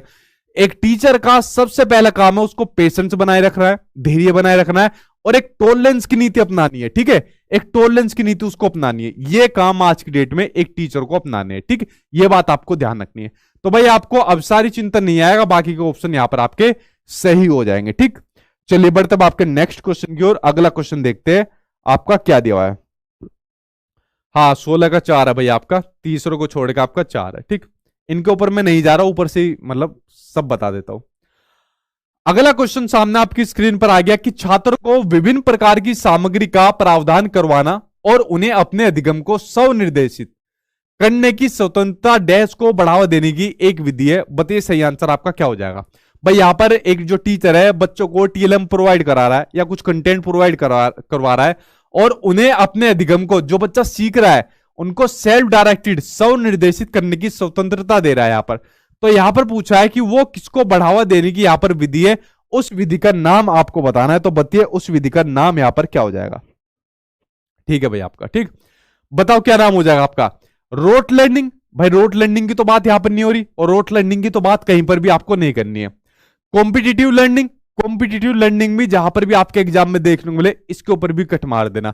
कभी भी आपको प्रतिस्पर्धात्मक अधिगम नहीं करना है। डिस्कवरी लर्निंग की बात हो रही है यहां पर, किसकी बात हो रही है, डिस्कवरी लर्निंग की, कि भाई ये रहा आपका टीएलएम, ये टीएलएम हमने दे दिया, ये कंटेंट हमने आपको दे दिया, अब आप इसको अपने तरीके से यूज करो, सेल्फ रेगुलेट करो। तो बच्चा क्या काम करेगा, अब डिस्कवरी लर्निंग करेगा, अपने तरीके से यहां पर समाधान करेगा, चीजों को बनाएगा, क्रिएटिविटी करेगा। तो यहां पर बात हो रही है आपकी डिस्कवरी लर्निंग की बात हो रही है। थर्ड आंसर आपका सही हो जाएगा। निर्देशात्मक अधिगम, मैंने क्या बताया था, टीचर की तो कोई वैल्यू है ही नहीं, वो बच्चों को निर्देश दे दे, ठीक है। तो बच्चा कहां पर है, बच्चा ब्रह्मांड की सबसे बड़ी पावर है और टीचर क्या है, उसका एक मेंटोर, छोटी सी वैल्यू वाला आदमी है टीचर जो है। आंसर आपका थर्ड आंसर आपका सही हो जाएगा।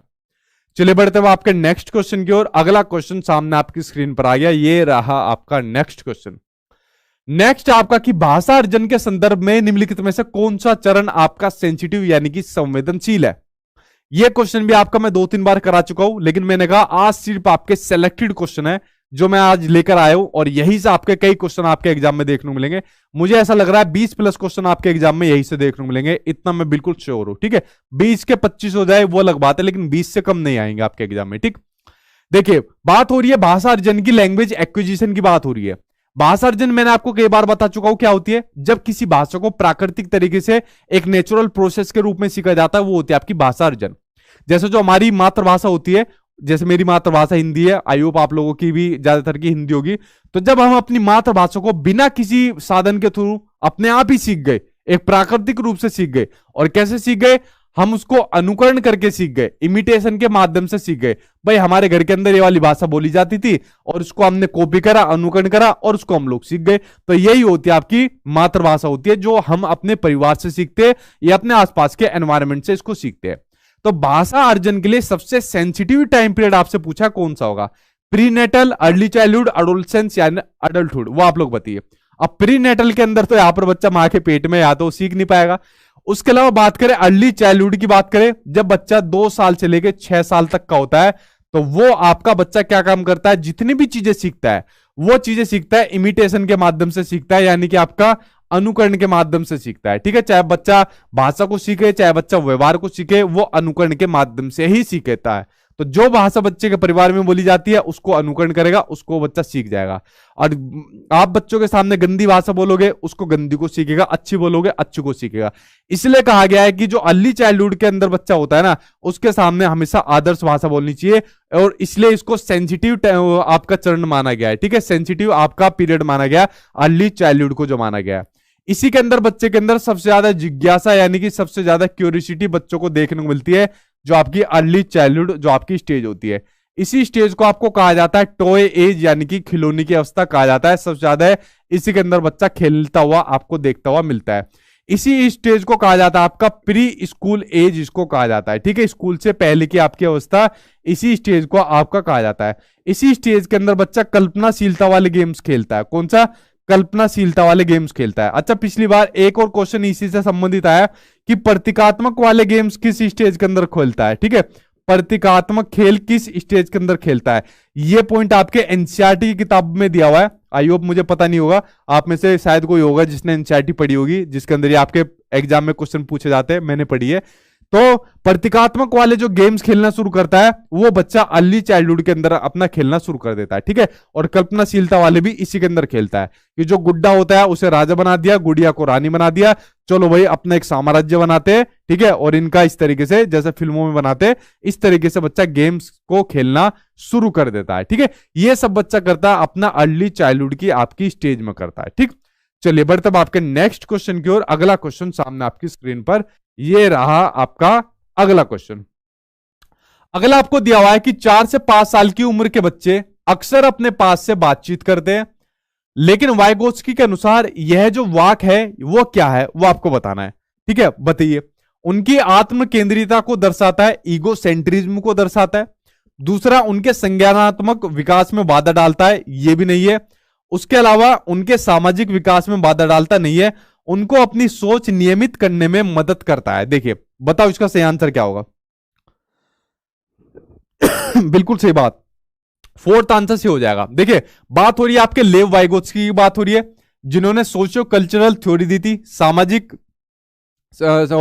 सांस्कृतिक सिद्धांत दिया था कि बच्चा अपने समाज से सोसाइटी से इंटरेक्ट करके सीखता है, ठीक है। और सही बात भी है भाई, जितनी भी चीज आपने सीखी, मैंने सीखी, बच्चा सीखता है कहां से सीखता है, अपने समाज से सीखता है, आसपास की सोसाइटी से सीखता है।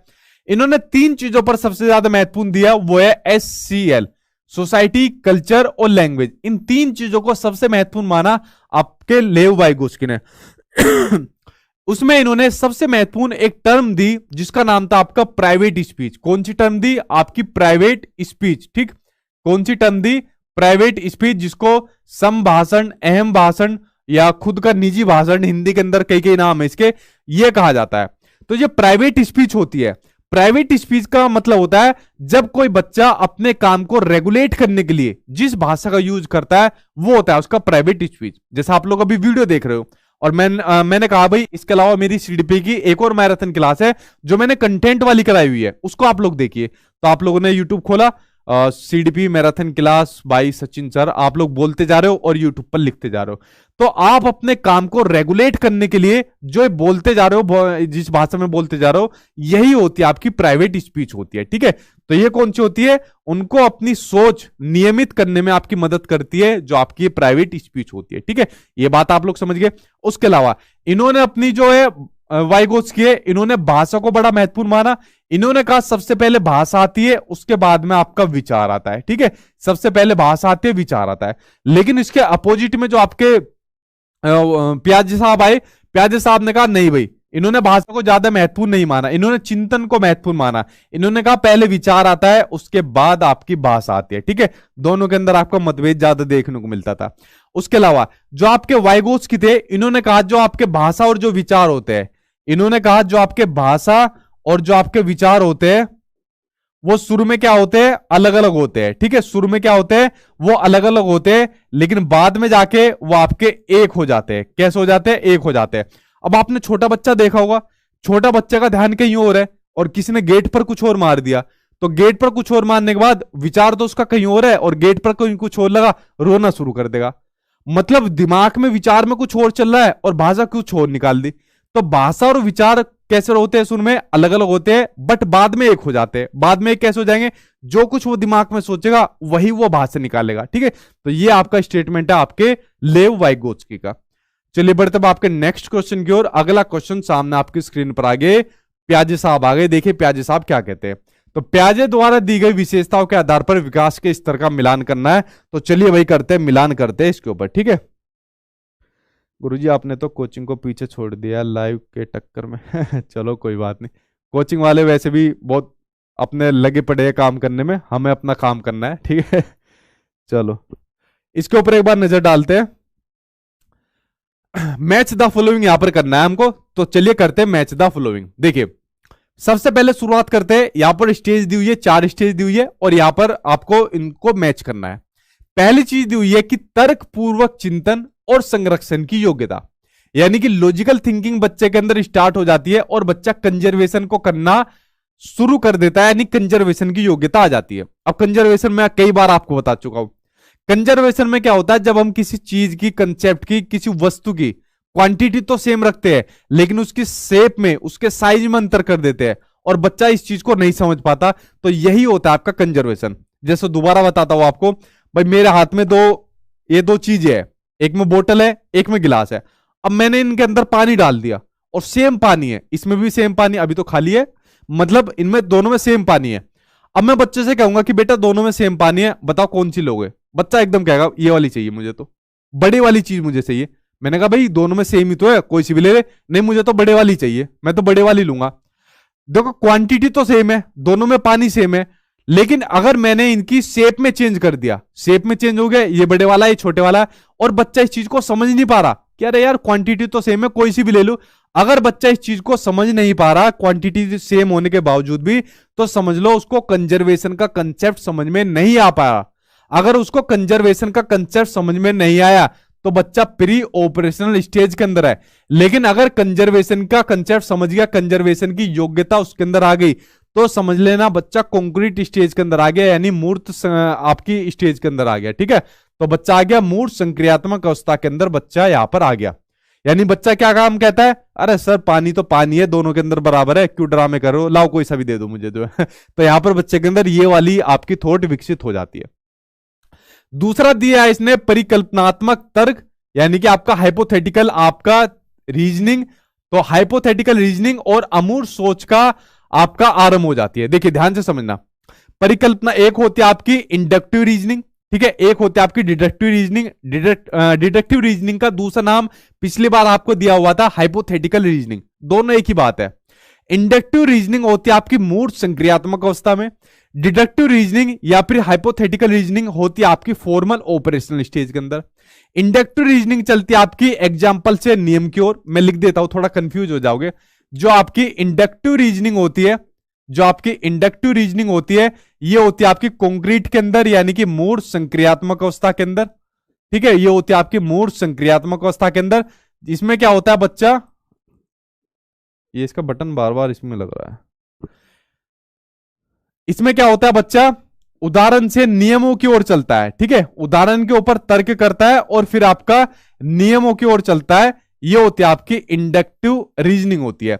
एक होती है आपकी डिडक्टिव रीजनिंग, एक होती है आपकी डिडक्टिव रीजनिंग जो कि आपकी होती है औपचारिक अवस्था में, जो कि होती है आपकी औपचारिक अवस्था में, जिसका दूसरा नाम है आपका हाइपोथेटिकल रीजनिंग। ठीक है, इसमें जो बच्चा चलता है वो नियमों के ऊपर तर्क करके उदाहरणों की ओर चलता है। ठीक है, नियमों के ऊपर तर्क करके वो उदाहरणों की ओर चलता है। जैसे मान लीजिए हमको बच्चों को प्रकाश संश्लेषण यानी कि फोटोसिंथेसिस का प्रोसेस समझाना है, तो पहले हम उसको नियम समझाएंगे, फिर उसको उदाहरण की ओर लेकर चलेंगे।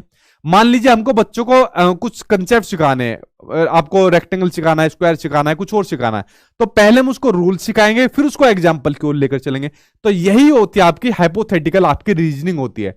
और ये किसी स्टेज में करता है बच्चा, ये करता है आपका औपचारिक संक्रियात्मक अवस्था के अंदर करता है। किसमें? औपचारिक संक्रियात्मक अवस्था। कहा गई भाई हमारी औपचारिक संक्रियात्मक अवस्था, ये रही आपकी औपचारिक संक्रियात्मक अवस्था।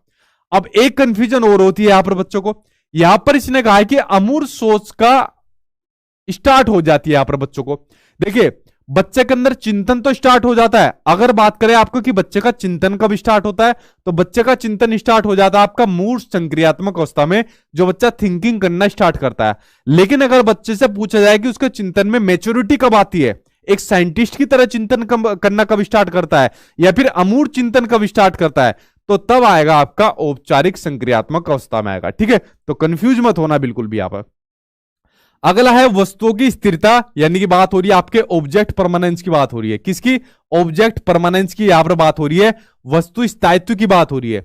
जब बच्चा यहां पर अपनी चीजों के जो चीजें होती है उनकी छाप अपने माइंड के अंदर बना लेता है, या छुपी हुई चीजों को भी ढूंढ कर निकाल लेता है। जैसे मान लीजिए गिलास है, अब इस गिलास को मैं कहीं पे भी छुपा दूं, मैंने कोर्ट के बीच में छुपा दिया, और बच्चे से कहूंगा कि बेटा वो गिलास कहाँ गया, देखा है तुमने कहीं गिलास? तो बच्चा अपने सेंसरी ऑर्गन के माध्यम से इस गिलास को भी ढूंढ लेगा।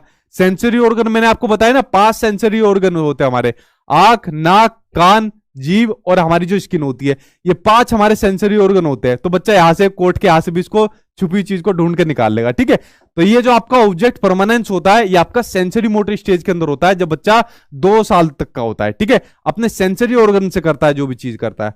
तो भाई कहा गई आपकी संवेदी अवस्था, ये रही आपकी सेंसरी मोटर स्टेज, यानी कि संवेदी संक्रियात्मक अवस्था।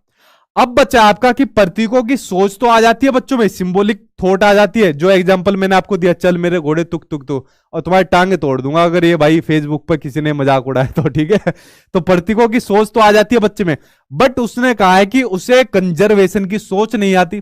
कंजर्वेशन की सोच किस में आती है? मूर्त संक्रियात्मक अवस्था में। तो कंजर्वेशन की सोच नहीं आती, ये आता है पूर्ण संक्रियात्मक अवस्था में। ठीक, तो ये आप लोग समझ गए। इस तरीके से आपका मैच द फॉलोइंग यहां पर आपका हो गया। ठीक, चलिए बढ़ते अब आपके नेक्स्ट क्वेश्चन की ओर, देखते हैं अगला क्वेश्चन आपको क्या दिया हुआ है, इसके ऊपर एक बार नजर डालते हैं।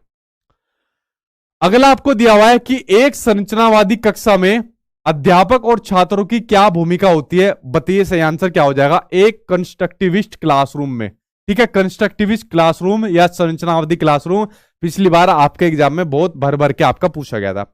संरचनावादी क्लासरूम क्या होती है भाई? कंस्ट्रक्टिविस्ट क्लासरूम, जहां पर बच्चे क्वेश्चन पुटअप करे, जो टीचर होता है जो स्टूडेंट होता है, दोनों एक्टिव रूप से अपना टीचिंग लर्निंग प्रोसेस को निभाए। ठीक है, जहां पर बच्चा इंक्वायरी करे। ठीक है, ये आपकी कंस्ट्रक्टिविस्ट आपकी क्लासरूम होती है। तो उसमें आपकी क्या भूमिका होती है अध्यापक और छात्रों की, उसके बारे में आपसे क्वेश्चन पूछा है। तो चलिए देखते हैं क्या भूमिका होती है, उसके ऊपर एक बार नजर डाल लेते हैं। हाँ ठीक ठीक, वेरी गुड।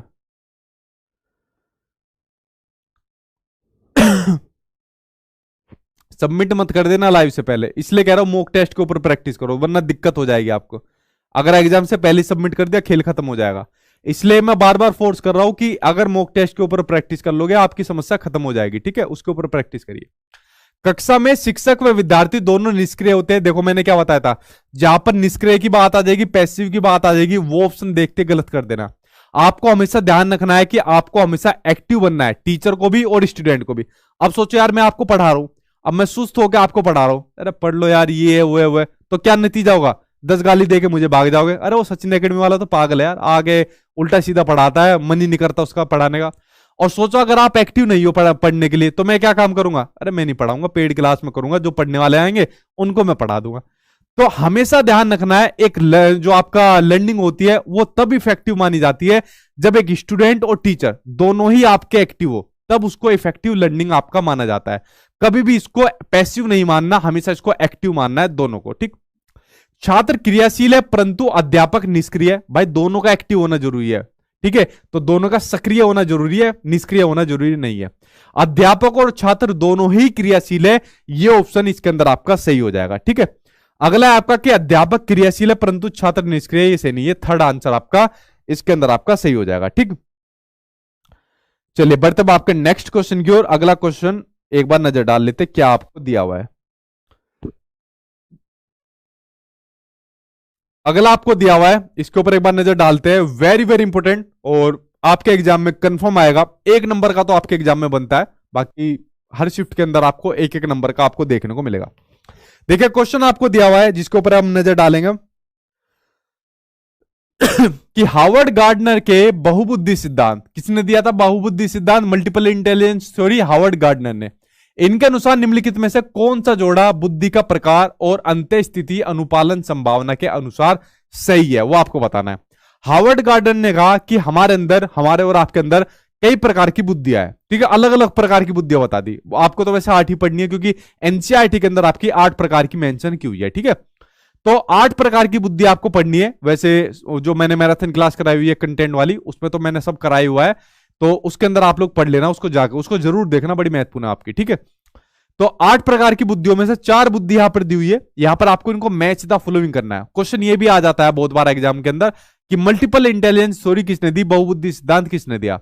तो हार्वर्ड गार्डन ने दिया। इन्होंने कहा कि हमारे अंदर बहुत सारी बुद्धियां रहती है, ठीक है। अब देखो कौन कौन सी बुद्धि है, उनके ऊपर एक बार नजर डाल लेते हैं। पहले इन्होंने दी हुई है आपकी बुद्धि के प्रकार के अंदर लिंग्विस्टिक इंटेलिजेंस, भाषिक बुद्धि। लिंग्विस्टिक इंटेलिजेंस यानी कि भाषिक बुद्धि। जिन लोगों के अंदर ये वाली बुद्धि होती है भाषिक इंटेलिजेंस, उनको अपनी भाषा पर बहुत बढ़िया कमांड होती है।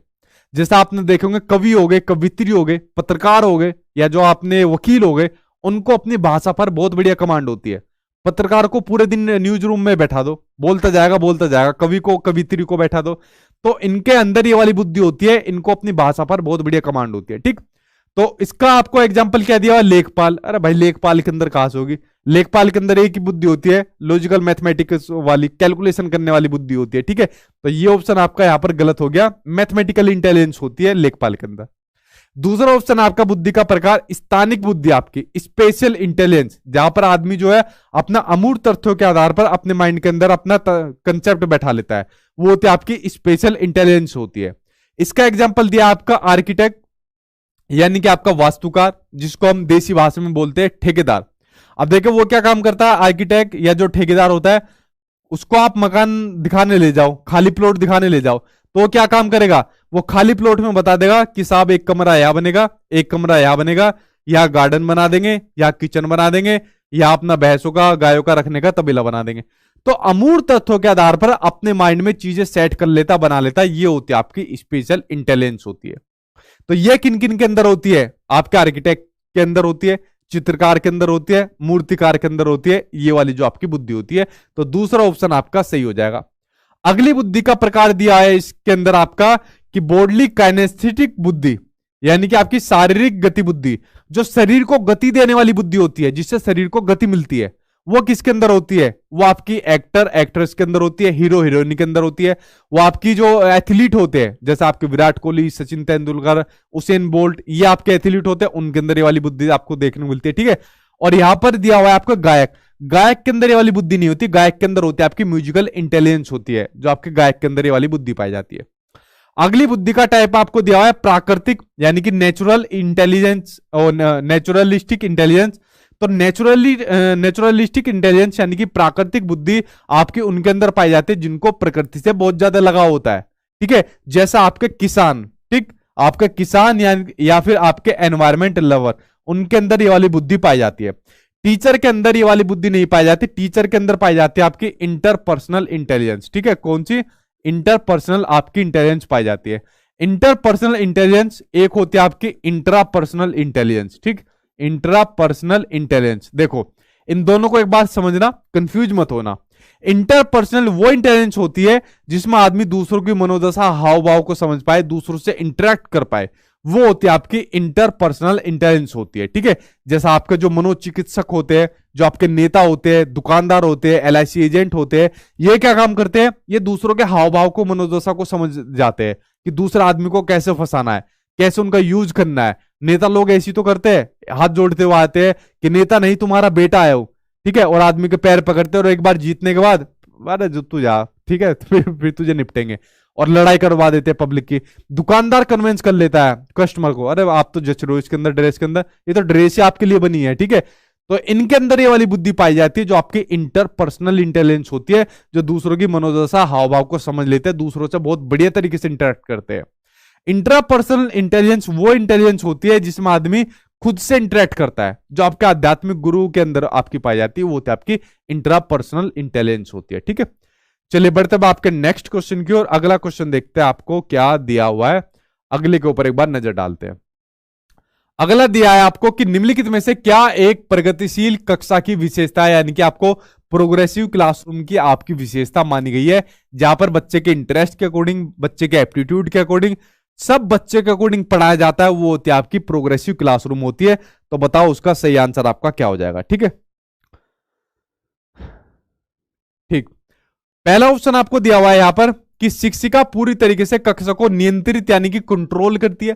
मैंने क्या बताया, जहां पर भी आपको कंट्रोल करने की बात आ जाएगी तो भाई किसी टीचर में इतनी हिम्मत नहीं है वो बच्चों को कंट्रोल कर सके। हमें तो कर लिया कंट्रोल, लेकिन अब वो कंट्रोल नहीं कर सकती किसी को भी। ठीक है, बच्चे की भागीदारी न्यूनतम नहीं होनी चाहिए, बच्चे की भागीदारी ज्यादा ज्यादा यानी कि अधिकतम होनी चाहिए। जितना बच्चा पार्टिसिपेट करेगा ज्यादा ज्यादा उतना ही प्रोग्रेसिव एजुकेशन के लिए वो इफेक्टिव माना जाएगा। तो दूसरा ऑप्शन आपका गलत हो गया। गतिविधियां कार्य करते समय बच्चों का मूल्यांकन किया जाता है, बिल्कुल सही बात है। अगर बच्चा कुछ एक्टिविटीज कर रहा है उस टाइम पर आप उनका मूल्यांकन कर दो, वो आपका ज्यादा इफेक्टिव माना जाएगा। समय सारणी और बैठने की व्यवस्था तय है। देखो ध्यान से सुनना, जो आपका टाइम टेबल होता है, सिटिंग अरेंजमेंट होता है, वो आपका फिक्स नहीं होना चाहिए, रिगिड नहीं होना चाहिए, वो आपका फ्लेक्सिबल होना चाहिए। कैसा होना चाहिए आपका? फ्लेक्सिबल होना चाहिए। किसमें? आपकी प्रोग्रेसिव क्लासरूम में। जैसे हम जब क्लासरूम के अंदर बैठते थे तो हमारी सीट पक्की थी, हम आगे बैठेंगे, वो पीछे बैठेंगे, ये बीच में बैठेंगे। लेकिन एज ए टीचर ये वाला काम आपको नहीं करना चाहिए। जैसे मान लो सिटिंग अरेंजमेंट है, तो सिटिंग अरेंजमेंट कैसा होना चाहिए? वो जेंडर वाइज से मुक्त होना चाहिए आपका, जो आपका सिटिंग अरेंजमेंट होना चाहिए। लड़के लड़कियों को एक साथ बैठा दो, और जो आपके पीछे बैठने वाले बच्चे हैं कभी उन्हें आगे बैठा दो, आगे वाले को कभी पीछे बैठा दो। तो इस तरीके का आपका सिटिंग अरेंजमेंट होना चाहिए, और टाइम टेबल भी आपका फिक्स नहीं होना चाहिए, वो भी बच्चे की आवश्यकता के अकॉर्डिंग आपका चेंज होता रहना चाहिए, यानी कि फ्लेक्सिबल होना चाहिए। तो ये आपकी एक प्रोग्रेसिव क्लासरूम की आपकी एक निशानी होती है। ठीक है, तो ये भी ऑप्शन आपका गलत हो गया, बस थर्ड ऑप्शन यहां पर आपका सही है। तो थर्ड यहां पर सिर्फ आपका सही बचता है। ठीक, चलिए बढ़ते अब आपके नेक्स्ट क्वेश्चन की ओर। अगला क्वेश्चन देखते हैं भाई, सामने आपकी स्क्रीन पर आ गया अगला क्वेश्चन। अगला दिया है आपको कि एक संप्रत्यय को पढ़ाते समय एक शिक्षक एक ऐसा उदाहरण दे रहा है जिसमें उस संप्रत्यय से जुड़ी श्रेणी की सबसे महत्वपूर्ण मूल विशेषता है। तो ऐसे उदाहरण को क्या कहा जाएगा? एक मिसकंसेप्शन यानी कि एक भ्रांति, एक गैर उदाहरण, एक आद्यरूप, या फिर एक अपवाद। बताइए इसका सही आंसर आप लोगों का क्या हो जाएगा। ठीक ठीक, सही चल रही है भाई सबकी गाड़ी। देखिए इसका आंसर हो जाएगा आपका एक आद्यरूप, जिसको प्रोटोटाइप कहा जाता है। प्रोटोटाइप का मतलब होता है जब हम कोई भी चीज होती है, कोई भी XYZ कंटेंट होता है, या उसकी चीज होती है, कोई वस्तु होती है, उसका एक नमूना बनाया जाता है शुरू में। आप ये सामने स्क्रीन पर बोर्ड देख रहे हो, या मेरे हाथ में कोई पेन देख रहे हो, या मेरे हाथ में घड़ी देख रहे हो, तो इन चीजों को बनाने से पहले इनका एक नमूना बनाया जाता है। और वो एक बार नमूना अगर बन गया, उस नमूने के बेस पर सारी चीजें बना दी जाती है। ठीक है, तो वो नमूना मेन होता है, उस नमूने के आधार पर सारी चीजें बनाई जाती है। उस नमूने का ही बेसिकली कॉपीराइट होता है, और उस कॉपीराइट के ऊपर ही आदमी क्लेम करता है कि ये नमूना मेरा है, और इसी के बेस पर फिर सारी चीजें बनती है। तो यही होता है आपका प्रोटोटाइप होता है, जो आपका नमूना होता है जिसके बेस पर दुनिया भर की फिर सारी चीजें बनाई जाती है। तो उसी नमूने को कहा जाता है आपका प्रोटोटाइप कहा जाता है। और यही आपका क्वेश्चन पूछा है, या तो संप्रत्यय बोल दो, कंसेप्ट बोल दो, कोई वस्तु बोल दो, कोई चीज बोल दो, और उस संप्रत्यय को पढ़ाते समय शिक्षक एक ऐसा उदाहरण दे रहा है जिसमें उस संप्रत्यय से जुड़ी उस श्रेणी की सबसे मूल विशेषता है। तो भाई ये जो नमूना है ना, ये सबसे मेन विशेषता है। इस नमूने से ही आपके सारी चीजें बनेंगी। अगर इस व्हाइट बोर्ड का जो सामने दिख रहा है, अगर इसका नमूना नहीं रहेगा ना, तो नहीं बन सकता कोई भी आपका व्हाइट बोर्ड बनेगा। ठीक है, घड़ी हो गई, पेन हो गया, जो भी कुछ हो गया, ये आपका प्रोटोटाइप होता है। ठीक, चलिए बढ़ते अब आपके नेक्स्ट क्वेश्चन की ओर। अच्छा, इसमें एक चीज और आ गई, आपके मिसकंसेप्शन आ गए। अच्छा, मिसकंसेप्शन से काफी क्वेश्चन आपके एग्जाम में देखने को मिले, जो भ्रांतियां होती है बच्चों के बारे में। मिसकंसेप्शन आपके नेगेटिव होते हैं, पॉजिटिव होते हैं, प्रॉब्लम होते हैं, या फिर आपके रिसोर्स होते हैं? बताओ। मिसकंसेप्शन आपके क्या होते हैं? बड़े ही महत्वपूर्ण होते हैं, यानी कि बड़े ही आपके इंपोर्टेंट होते हैं। इसको आपको हमेशा टीचिंग लर्निंग प्रोसेस का एक महत्वपूर्ण पार्ट आपको मानना है। देखो बच्चों को आपकी जो मिसकंसेप्शन होती है, आपके एग्जाम में क्वेश्चन भी आया था, एक भोली भाली अवधारणाएं होती है। कैसी होती है मिसकंसेप्शन? बच्चों की भोली भाली अवधारणाएं होती है। ठीक है, जैसा आप में से भी बहुत बच्चे आते हैं कि सर अगर मैं अभी पढ़ना शुरू करूं तो मेरा सीटेट का एग्जाम पास हो जाएगा, ऐसे ऐसे क्वेश्चन करते हैं। ऐसे छोटे बच्चों के भी बहुत सारे मिसकंसेप्शन होते हैं कि सर ये वाला क्वेश्चन ऐसे क्यों होगा, ये दो यहां से घूमकर क्यों आएगा। तो हमेशा आपको ध्यान रखना है बच्चे के एरर्स, त्रुटियां, या जो आपके मिसकंसेप्शन होते हैं, ये आपके टीचिंग लर्निंग प्रोसेस का बड़ा ही महत्वपूर्ण हिस्सा होते हैं।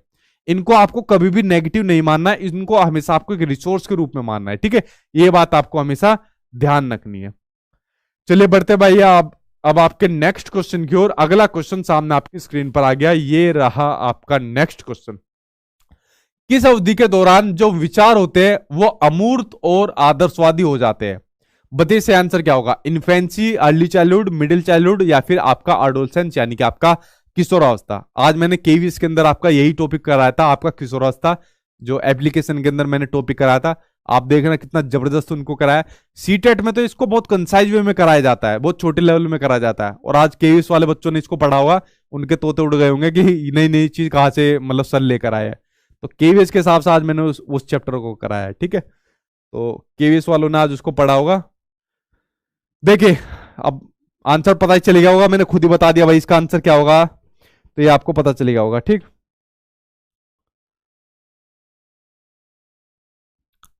देखिए इसका आंसर हो जाएगा आपका एडोलसेंस हो जाएगा, किशोरावस्था हो जाएगा। तो किशोरावस्था की मैंने आपको बताया हुआ है, इसका टाइम पीरियड कितना होता है? इसका टाइम पीरियड होता है 11 साल से लेके 18 साल तक का टाइम पीरियड होता है, या फिर 12 से 18 भी आप लोग इसको कह सकते हो। जो आपका किशोरावस्था का जो आपका टाइम पीरियड होता है, इसमें क्या होता है, बच्चा जो चिंतन करता है वो अमूर्त चिंतन करना स्टार्ट कर देता है और आदर्शवादी हो जाता है किशोरावस्था के अंदर। उसके अलावा किशोरावस्था के अंदर और क्या क्या चीजें होती है? इसको जीवन का सबसे कठिन काल कहा जाता है। क्या कहा जाता है इसको? जीवन का सबसे कठिन काल किसको कहा जाता है? जीवन का सबसे कठिन काल किसको कहा जाता है? ये किलपैट्रिक ने कहा था, वो आपका किशोरावस्था को कहा जाता है। आंधी तूफान की अवस्था किसको कहा जाता है? आंधी तूफान संघर्ष की अवस्था किसको कहा जाता है? वो आपका किशोरावस्था को कहा जाता है, ठीक है। ये आपका स्टेनले होल ने कहा था। आज स्टेनले होल के बारे में मैंने और भी चीज बताई थी क्लासरूम के अंदर कि भाई आकस्मिक विकास का सिद्धांत इन्होंने दिया। एडोलसेंस की एक बुक इन्होंने बताई थी 1904 में, वो आपका सिद्धांत दिया था। वो बेसिकली सीटेट के एग्जाम में आपकी नहीं आएगी, इससे बाहर का अपर लेवल है आपका जो केवीएस के अंदर आता है। सीटेट के एग्जाम में देखो कैसे क्वेश्चन आते हैं कि जो बच्चा होता है वो अपने परिवार वालों की तुलना में किसकी राय लेता है? परिवार वालों की तुलना में जो राय लेता है वो अपने दोस्तों की राय लेता है, परिवार वालों की राय वो नहीं लेता, दोस्तों की राय लेना ज्यादा पसंद करता है। किशोरावस्था के अंदर बच्चा जो होता है वो एक्टिव मेंबर बन जाता है, अपने दोस्त यार का सक्रिय सदस्य बन जाता है, अपने दोस्त यार का सक्रिय सदस्य बच्चा बन जाता है आपके किशोरावस्था का। उसके अलावा जो बच्चा होता है उसके अंदर हीरो वर्शिप यानी कि वीर पूजा की भावना देखने को मिलती है। आपके किशोरावस्था के अंदर वीर पूजा की भावना बच्चे के अंदर देखने को मिलती है, यानी जब किसी को वो अपना आइडियल मानकर उसको फॉलो करना स्टार्ट कर देता है, वो आपका किशोरावस्था के अंदर आपका बच्चा रहता है, ठीक है। तो ये कुछ बातें जो आपके किशोरावस्था से संबंधित है जो मैंने आपको बताई। इसको बहुत डिटेल में बताने की जरूरत नहीं थी, वरना इसके ऊपर आज 1 घंटे की क्लास बनी है किशोरावस्था के ऊपर, और वो इतनी चीज आपके एग्जाम में आनी भी नहीं है, ठीक। चलिए बढ़ते अब आपके नेक्स्ट क्वेश्चन की ओर। अगला क्वेश्चन देखते हैं, सामने आपकी स्क्रीन पर आ गया। ये रहा आपका नेक्स्ट क्वेश्चन। बच्चों के अधिगम पे कक्षा के वातावरण का काफी प्रभाव पड़ता है। बिल्कुल पड़ता है भैया। आपका प्रवृत्ति अभिमुखी अधिगम वह अधिगम जो समझने पर जोर दे, संस्कृत को बढ़ावा देने के लिए कक्षा का वातावरण किस प्रकार का होना चाहिए वो आपको बताना है। तो चलिए भाई बताइए किस प्रकार का आपका वातावरण होना चाहिए, इसके ऊपर एक बार नजर डाल लेते हैं। बताइए कौन सा वातावरण होना चाहिए, ठीक है।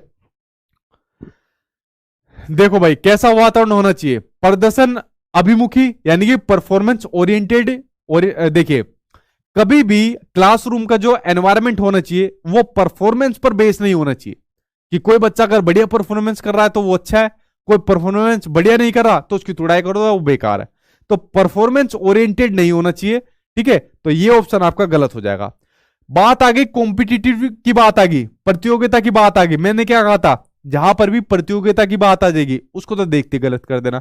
बच्चों के बीच में हमें कंपटीशन नहीं कराना किसी भी उसमें, ठीक है। तो ये ऑप्शन आपका नहीं होगा। टीचर डोमिनेटेड कि अध्यापक प्रधान है, अध्यापक कितनी वैल्यू की अध्यापक प्रधान हो गया, अध्यापक की वैल्यू नहीं है भाई, जो भी वैल्यू किसकी है बच्चे की वैल्यू है। तो ये भी ऑप्शन आपका गलत।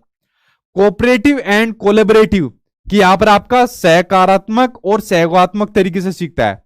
एक अच्छा और डेमोक्रेटिक क्लासरूम आपका वो माना जाता है, एक अच्छा वातावरण क्लासरूम के अंदर वो माना जाता है जहां पर कोलैबोरेटिव लर्निंग होती है, जहां पर बच्चे पीयर ग्रुप के माध्यम से सीखते हैं, आपस में कोलैबोरेटिंग करके सीखते हैं, वो आपका सबसे बढ़िया क्लासरूम का आपका एनवायरनमेंट आपका माना जाता है। तो फोर्थ आंसर यहां पर आपका सही हो जाएगा, ठीक। बढ़ते अब आपके नेक्स्ट क्वेश्चन की ओर। अगला क्वेश्चन सामने आपकी स्क्रीन पर आ गया, ये रहा आपका नेक्स्ट क्वेश्चन। विद्यार्थियों को इंद्रधनुष के रंगों का क्रम सिखाने के लिए प्रियंका ने क्या है, बेनी आ पीना, ये क्या दिखा है, बेनी आ पीना, विबग्योर, हिंदी में गलत लिखा है विबग्योर। तो एक ट्रिक होती है इंद्रधनुष के कलर को याद करने की, ट्रिक होती है विबग्योर के नाम से, ठीक है। Violet, indigo, blue, green, yellow, orange, red, इस तरीके से जो आपके इंद्रधनुष के रंग होते हैं उनको याद करने की एक ट्रिक होती है, ठीक है। तो इनके क्रम को स्मरण यानी कि याद करने हेतु इस्तेमाल की गई यह योजना क्या कहलाती है? एक महत्वपूर्ण वर्ड, एक महत्वपूर्ण टेक्निक आपके सीटेट के एग्जाम में पिछली बार पूछी गई, इससे पहले कभी नहीं पूछी गई। उस टेक्निक का नाम है आपका निमोनिक्स, ठीक है। क्या नाम है आपका? निमोनिक्स। मीन्स एंड एनालिसिस मैंने आपको पहले ही बता दिया, गोल डायरेक्टेड स्ट्रेटेजी बता दिया आपकी शुरुआत में। यह कहा जाता है आपको निमोनिक्स। निमोनिक्स आपकी एक ऐसी स्ट्रेटेजी होती है जिसमें किसी चीज को याद किया जाता है। जैसे हम जब स्कूल के अंदर पढ़ते थे और गर्दन ऐसे हिलती थी, 2 एकम 2, 2 दूनी 4, 2 दिया है, जो 2 चौक 8, वही आपकी निमोनिक्स। यहां पर आपके जो इंद्रधनुष के जो नाम है उसको एक विबग्योर की आपकी ट्रिक के थ्रू इसको याद किया हुआ है। तो निमोनिक्स आपका एक ऐसा डिवाइस है जिसमें किसी चीज को हम याद करते हैं, स्मरण करते हैं, ठीक है। वो आपकी निमोनिक्स आपकी कहलाई जाती है, ठीक है। चलिए बढ़ते अब आपके नेक्स्ट क्वेश्चन की ओर। अगला क्वेश्चन सामने आपकी स्क्रीन पर आ गया। अगला आ गया सामने आपकी स्क्रीन पर, इसके ऊपर एक बार नजर डालते हैं। अगला आपको दिया हुआ है कि एनसीएफ 2020 प्रस्तावित करती है कि मूल्यांकन, बताइए किसको प्रस्तावित करती है कि जो मूल्यांकन होना चाहिए वो कैसा होना चाहिए। अब देखो, कभी मूल्यांकन को असेसमेंट दे देते हैं, कभी मूल्यांकन को इवेल्यूशन दे देते हैं। सीबीएसई वालों को कुछ पता नहीं कब का मर्जी क्या दे दे, ठीक है। अब देखते हैं इस एग्जाम में क्या क्या गुल खिलाते हैं, ठीक है। अब बाद में हमें पकड़ते हैं बच्चे, डालो सर जी डालो। भाई कहाँ तक इन्हें पकड़ेंगे सीबीएसई वालों को? पिछली बार तो इन्होंने दिमाग खराब कर दिया, तब बच्चे फिर हमें पकड़ते हैं कि सर आप करो करो। अब देखते हैं इस बार क्या क्या गुल खिलाएंगे। होने दो एग्जाम स्टार्ट। पहला है, शैक्षणिक वर्ष में एक बार ली जाने वाली औपचारिक परीक्षाओं के माध्यम से किया जाना चाहिए। देखो कि जो मूल्यांकन है वो शैक्षणिक वर्ष में ली जाने वाली सिर्फ एक बार परीक्षाओं के माध्यम से किया जाना चाहिए। ये तो पहले से तरीका चलता आ रहा है, ये तो मानकीकृत परीक्षाएं हो जाएगी और मानकीकृत परीक्षाएं हमें करानी नहीं है। तो पहला ऑप्शन आपका क्या हो जाएगा? गलत हो जाएगा। एक निश्चित अवधि में बच्चों की प्रगति यानी प्रोग्रेस का पता लगाने के लिए महत्वपूर्ण होता है, बिल्कुल सी बात है। अगर हम बच्चे का मूल्यांकन करना है तो एक निश्चित वो कर दो, अवधि कर दो कि भाई इतना टाइम पीरियड है, 2 से 3 महीने का, 4 से 6 महीने का टाइम पीरियड है, उसमें हम बच्चों की तैयारी कराएंगे और उसमें हम उनका मूल्यांकन करेंगे कि बच्चे ने कितनी चीज सीखी है। वहां पर भी हम उसको नंबर या ग्रेड के लिए नहीं पढ़ाएंगे, वहां पर मूल्यांकन कराएंगे। अगर बच्चा वहां पर नई चीज सीख रहा है फिर हम अपनी यहां पर पेडागोजिकल अप्रोच का यूज करेंगे, नए नए टीएलएम का यूज करेंगे, ठीक। सभी शैक्षिक गतिविधियों का केंद्र होना चाहिए नहीं योग्यता के क्रम में बच्चों को रैंक देना। देखो यहां पर रैंक नहीं देनी जैसे हमें मिलती थी कि वो फर्स्ट आ गया, सेकंड आ गया, तेरी ये वाली रैंक है, फिर हमारे घर वालों को बताते थे, 10 गाली वो हमें देते थे। तो ये वाला काम नहीं करना रैंक वाले का। तो सेकंड आंसर यहां पर आपका सही हो जाएगा, ठीक। अगला क्वेश्चन देखिए सामने आपकी स्क्रीन पर आ गया कि एनईपी 2020 में निम्न में से कौन सा कथन आपका सही है। उसके ऊपर भाई एक बार नजर डाल लेते हैं कि कौन सा कथन आपका सही है। तो चलिए बढ़ते हैं अगले की ओर। एग्जाम कब तक होगा भाई? शुरू तो हो गया, अब चलने दो जब तक भी होगा आपका। अपनी मातृभाषा में शिक्षित होना शैक्षिक और प्रौद्योगिकी उन्नति में बाधक है, बिल्कुल गलत। यह आपका बाधक नहीं होता, सहायक होता है। क्या होता है आपका? सहायक होता है। एनईपी 2020 के अंदर जो आपकी मातृभाषा होती है, मदर टंग होती है, उसको सबसे इंपॉर्टेंट, सबसे महत्वपूर्ण माना है आपके एनईपी 2020 ने, ठीक है। एक तो मातृभाषा को और एक आपका बहुभाषा को यानी कि आपका मल्टीलिंग्वलिज्म को, इन दोनों को सबसे ज्यादा महत्वपूर्ण माना है आपके किसने? आपके एनईपी 2020 ने, ठीक है। इन दोनों को माना है सबसे ज्यादा महत्वपूर्ण माना है। मातृभाषा के संबंध में तो यह भी कहा है कि जो आपका टीचिंग होना चाहिए, जो टीचिंग का जो आपका शिक्षण का माध्यम होना चाहिए, वो क्लास 8 तक आपका बच्चों की मातृभाषा में होना चाहिए, ठीक है। और इसको ज्यादा अवसर देनी चाहिए, मातृभाषा में बच्चों के विचारों को अभिव्यक्त करने के मौके देने चाहिए। तो आपकी मातृभाषा को और बहुभाषा को तो एक रिसोर्स के, एक संसाधन के रूप में माना है। किसको? एक रिसोर्स के, एक संसाधन के रूप में एनईपी 2020 ने माना है। तो भाई यहाँ इसको बाधक क्यों मान लिया, इसको तो एक संसाधन के रूप में मानना चाहिए था। विद्यालय को बच्चों को अंग्रेजी भाषा की प्रथम भाषा के रूप में सीखने और बोलने के लिए प्रोत्साहित करना चाहिए। XYZ किसी भाषा को प्रथम भाषा के रूप में बात नहीं करता, मातृभाषा की बात करता है। किसकी? मातृभाषा की। बाल विद्यार्थियों के लिए बहुभाषी होने के उच्च संज्ञानात्मक लाभ है। बिल्कुल सही बात है, क्योंकि बहुभाषा के बारे में मैंने आपको बताया क्या माना है, इसको एक संसाधन के रूप में माना है, एक रिसोर्स के रूप में माना है। और बहुभाषी होने के क्लासरूम में क्या है? उच्च संज्ञानात्मक लाभ है।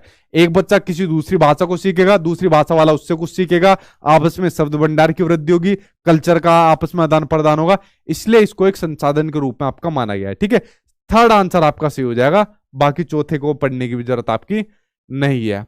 अगला क्वेश्चन देखते हैं, सामने आपकी स्क्रीन पर आ गया। नेक्स्ट क्वेश्चन आपको दिया हुआ है, राष्ट्रीय शिक्षा नीति 2020 निम्नलिखित में से किसको प्रस्तावित नहीं करती है? नहीं देख रहे हैं आपका, यह सीखना कि कैसे सीखना है, भाई इसको तो प्रस्तावित करती है।